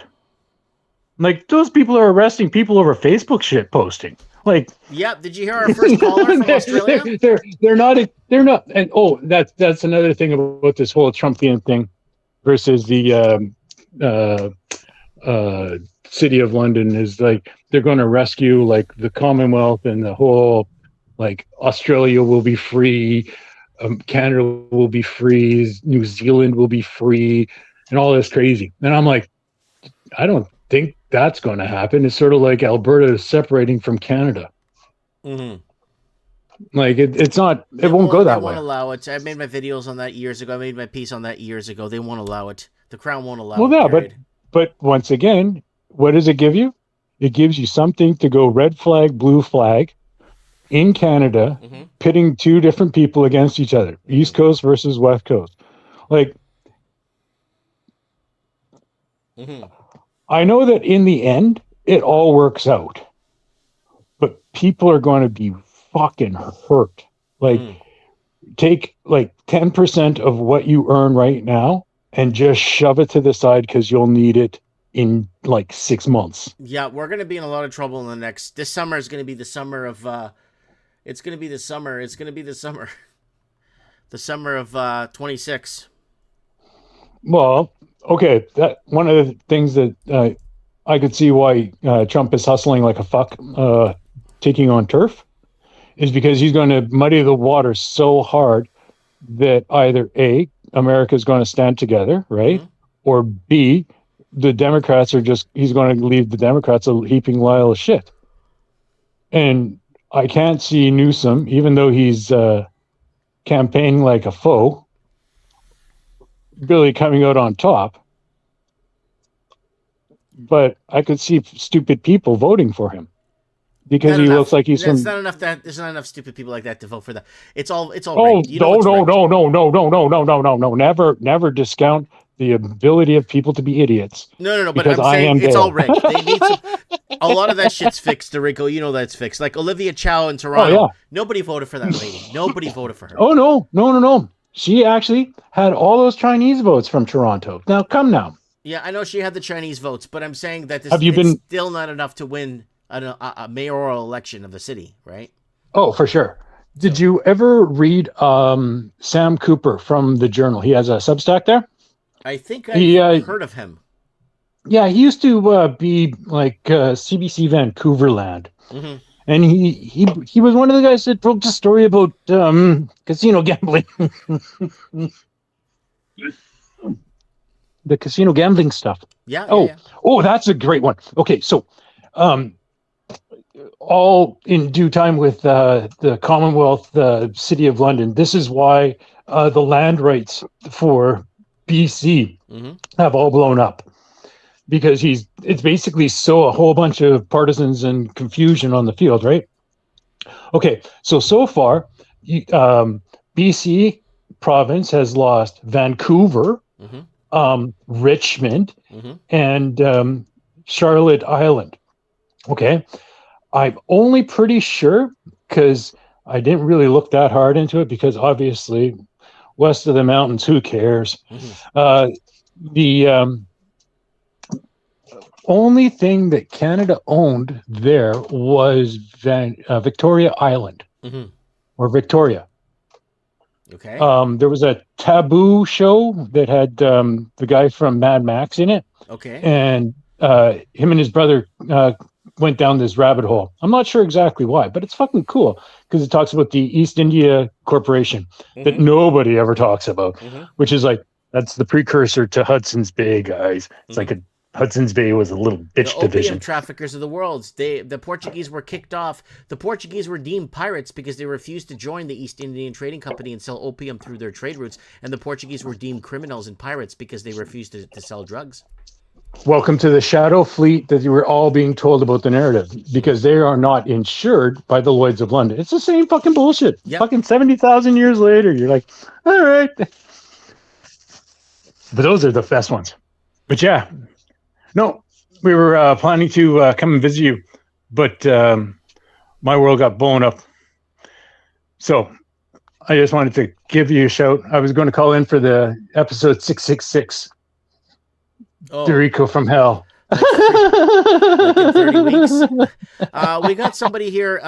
Anna Bello won the Toronto major, won the Toronto election according to vote count. Anna Bello won. The funniest part about Elections Canada is, as much as they try to throw an election, like the last one, the return mailing address wasn't the Election Canada's like tech guy. He punched it in, quote unquote, accidentally for all the mail-in votes. Yeah. So it was basically he was going to pick and choose what the numbers are going to be. Yep. It's the voting committees or the selection committees, I think it was. It's the guys who nomination committees. Yes. That is the power brokers of this whole thing. And those motherfuckers, they all fucking have agendas and they all don't like each other and they hate each other. I was talking to a guy who did surveys and he was telling me about those guys. And I was like, I've never even heard that job. So it must be fucking lucrative if I haven't heard that job. Very underground, buddy. Yeah. Because those are the guys that create your Elizabeth Chow's and your Olivia Chow. and the Rob Fords. Michelle Wu. No one likes you. Michelle Wu. We made a video about her. Chinese communist mayor of Boston was making fun of white people and white first responders, and we don't want white people in our city. And people were protesting outside her house, and then she had to call white security guards to come and protect her. Oh, once again, everyone's big on a fight until they got hit in the fucking nose. Yep. So. And that's the last place you ever want to get hit, because your eyes start tearing. Nobody voted for these fucking people. Nobody voted for these fucking people, and that's the problem we're having in Canada. A lot of these people that are in here. Look at the mayor of Edmonton and look at the mayor of Calgary, in Alberta. One's Pakistan and one's Indian. No one voted for those fucking people. Oh no, they imported the votes. So you have to remember, because I don't give a shit one of the about things that Immigration Canada made sure that the dudes in rural vicinities always will get TFIWs, and as long as that TFIW system even exists, you get to punch the numbers, because everyone who comes through has to get a social insurance number, another insurable that has to get paid, quote unquote, by the tax system, quote unquote, because if they don't inflate the money, they have deflation. Remember, the only reason why Canada was better off at the financial crisis was because after, I think it was Chrétien, the basket case that guy is, Martin had to basically cook the books / fix the books, so the IMF didn't have to come in and bail out Canada. Yeah. Like, Canada's been broke forever, and we're acting all fucking tough, like elbows up and bullshit like that. I'm just thinking to myself, you don't want to get caught in the corner by a guy that actually knows how to elbow, buddy. Yeah, man. Because you're like, you can have your elbows up all you want. Yep. Oh, Dorico but yeah, these on Mike in the Night. Yeah. Oh, and then I saw the convoy truck, and something about that. And they're like, I think I was talking to the Raven. I'm like, I remember signing that motherfucker. Yeah, I remember you were helping people out there at the convoy too. You were helping a lot of people. You were supporting. You were promoting Mike in the Night. I remember. Oh yeah. Oh, it was good times. Good times. Yeah. Then of course the whole world showed up and then crushed my soul with taking my phone and all that crap. And then you're like, that's a lot of fucking lawyer fees. Yep. Yeah. Oh yeah, still can't go to the States. Shit, man. Oh yeah, no. It's quite funny. You get caught in the. You do not want to get caught in their asshole web.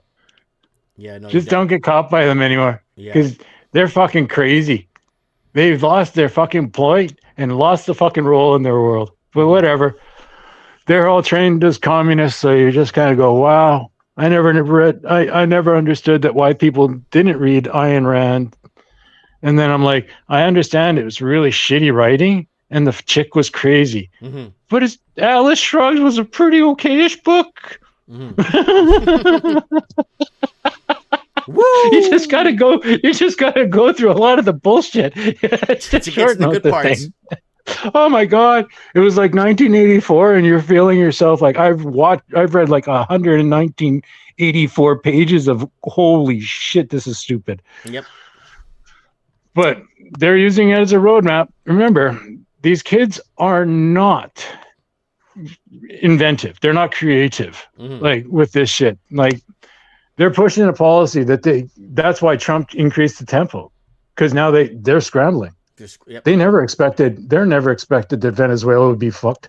They never expected that, and the way that it was fucked.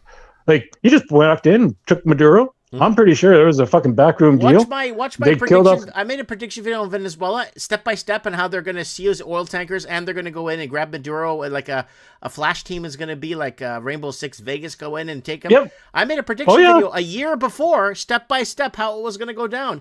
And you know what? That video was banned on a lot of platforms after I uploaded it. It was just a prediction. We're always going to get banned. We're going to get banned for even me talking.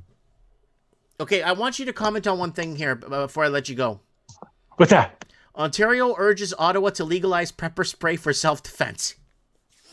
Okay. Once again, pepper spray should never be a self-defense because if you've never used this shit and you pull it out and you're panicked, you're going to blind your fucking self. Okay? Just leave it alone. You're not a goddamn going into the deep woods to be a freaking hunter of bear style, and you might run into a bear.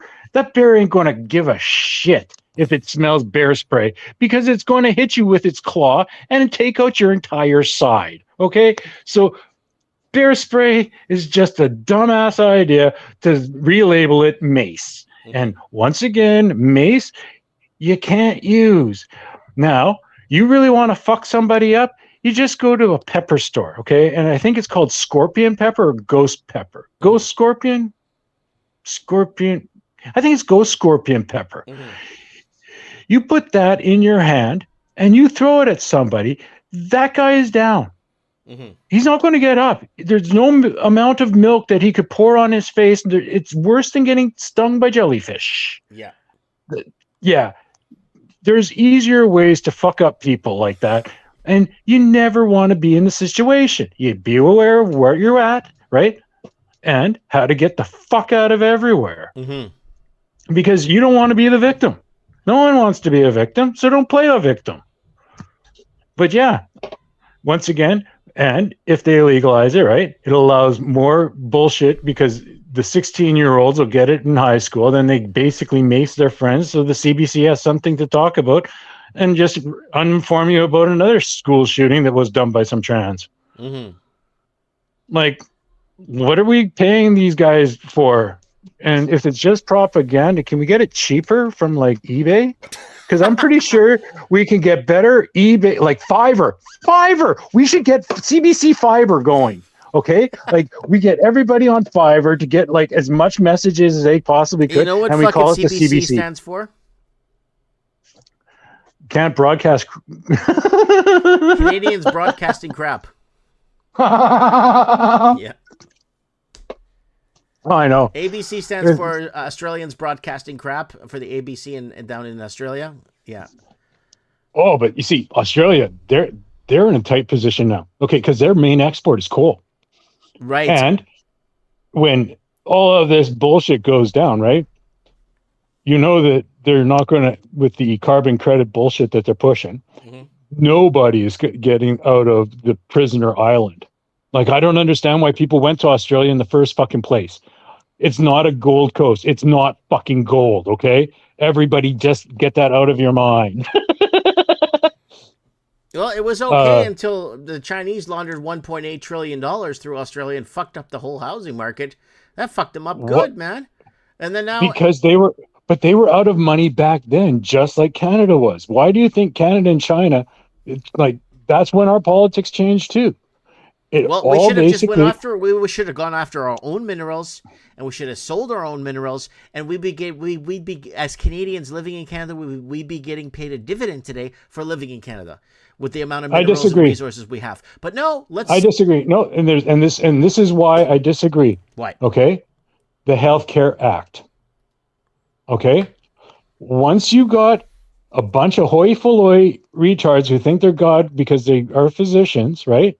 And they get a hold of the money purses, well, you know the golf course memberships are going up. You know that you're going to get a new set of golf clubs to go fucking compete because these guys are country club motherfuckers. And they fucked Canada with this free healthcare shit. Okay, insurance is different, right? But insurance doesn't fuck you every time you go to the gas, every time you walk 2 feet. Like, it's that bad. Like, people think like Somalia daycare trainers are in like bullshit. That Healthcare Act is the fucking bullshit because like Baxter, right? It's giving you flavored water for $90 a barrel. Like, and it costs them no barrel because they get the free water, because they get a bond, they get free rights for this healthcare shit too. Like, it's just fucking unreal. And then you wonder why we're all fucking dying out because they don't want to heal you. They want you to be a return service. Like, they think they're fucking McDonald's. And yeah, like your taxes are not representative. You're paying retarded shit for infrastructure they should have fucking paid without for. Representation. Well, look at Calgary. Okay, they don't even have fucking clean water now. No. You're a fucking city, you dipshits. Like, what the fuck level of tard are you to let that fucking happen on your watch as a mayor and then say, I want to be the premier of this fucking country? Like, no fucking way, dude. They're just fucking retarded. And it's just either A, they've got yes men working for them, or these nomination committees have given them the shittiest heads of staff that you've never wanted to be. Like, it's like going to freaking like a junior high school thing, right? And you look at all the teachers, like, we're adults now, right? So we can just look at these people and you're like, holy shit, these people are fucked in the head. And you walk out and you don't want to drink the coffee or the Kool-Aid. Or the Kool-Aid. No, you want the fuck out. Yeah.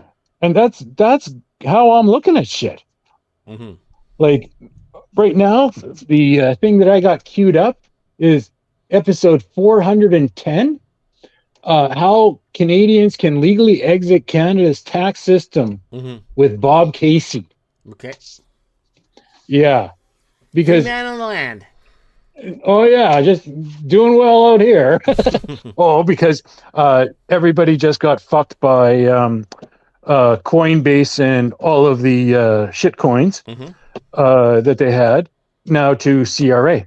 So everybody's having to pay capital gains and bullshit on there. Yeah.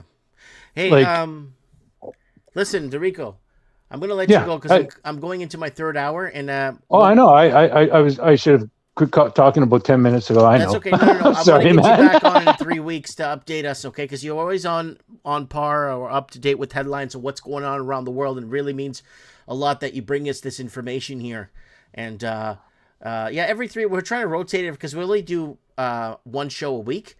So we're trying to get everyone to come on at least once a month and rotate through and tell us and update us what's going on. And I would really appreciate that if you can come back in a couple of weeks. I know you're busy and you got a life, but if you got some time, I really appreciate it.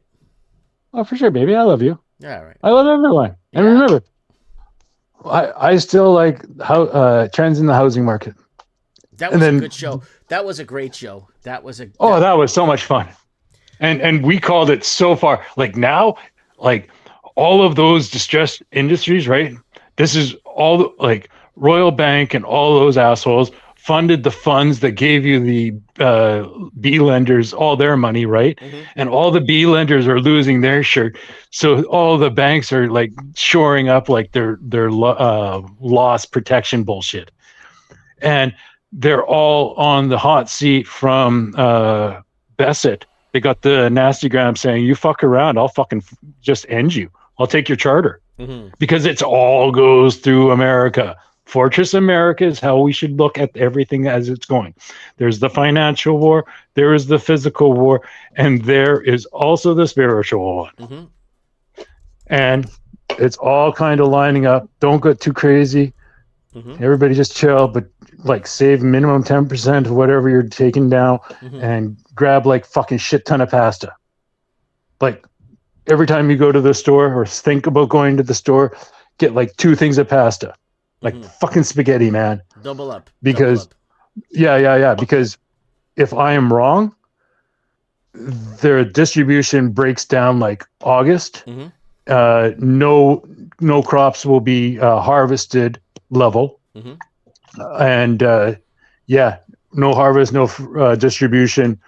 Think of India 10,000 times worse, because you have a bunch of really pissed off Americans getting told 2 different lies, A, like red ant, B ant, shaped like a fuck with a whole bunch of fucking high powers. Like, I want to join Wyoming to be the number 3 nuclear state after the global apocalypse if that goes down, okay? Wyoming is where you want to go.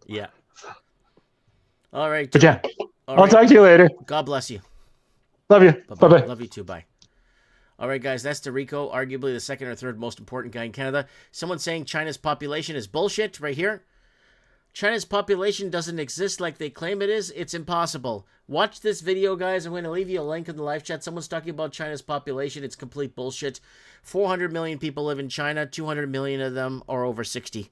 So there it is right there. Watch that video and prove me wrong. Tell me I'm wrong in that video. There it is right there. Go ahead and tell me I'm wrong in that video, because it's complete bullshit. Everything they told you is fucking bullshit. And that's why we keep saying, don't take fucking sides, because it's all bullshit. Anyways, guys, let me put some Mike of the Night send-off music here. Should we go country? Should we go Euro? No, we're going to go to this one now. Mike of the Night signing off. Yes. Mike in the Night. Transmission intercepted for 3 hours. Signal detected. Mike in the Night.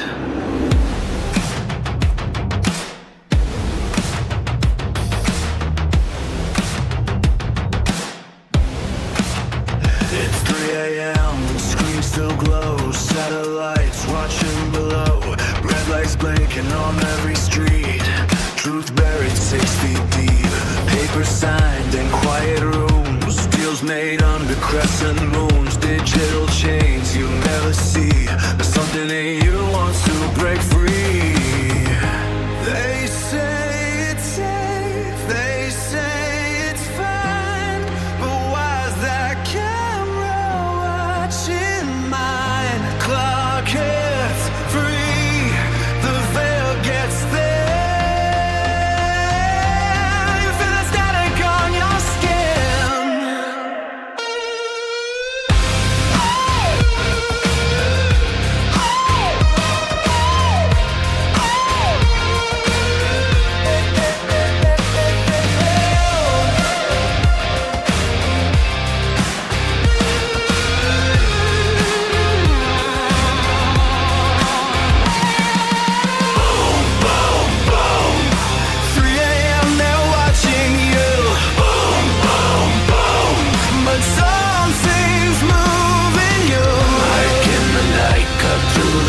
Baseline truth, all at your fires, no more silence. I would like to thank coffee donations tonight from Kathleen Tio and No Way Jose. Thanks for the coffee donations, people.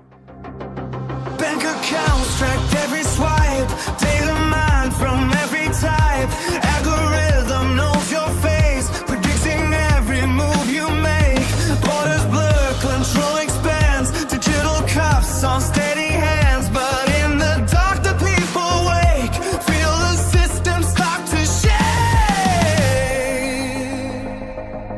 Rise up, wake up, speak up, stand up.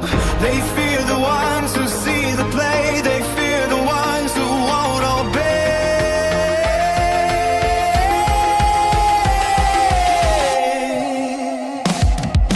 Fight, fight, fight. 3 a.m., that's when you know. Fight, fight, fight. The quiet truth begins to grow. Fight, fight, fight. Signal cutting through the room. Fight, fight, fight. Truth breaking through the blue. Like in the night, no disguise, piercing through the alibis. Midnight message. Mike Martin's here, signing off for episode 641 of Mike in the Night. Take care, and if you can't take care, stay safe. I have spoken. When the lights dim, we reveal the parts. Not red or blue, not left or right, just raw transmission. Mike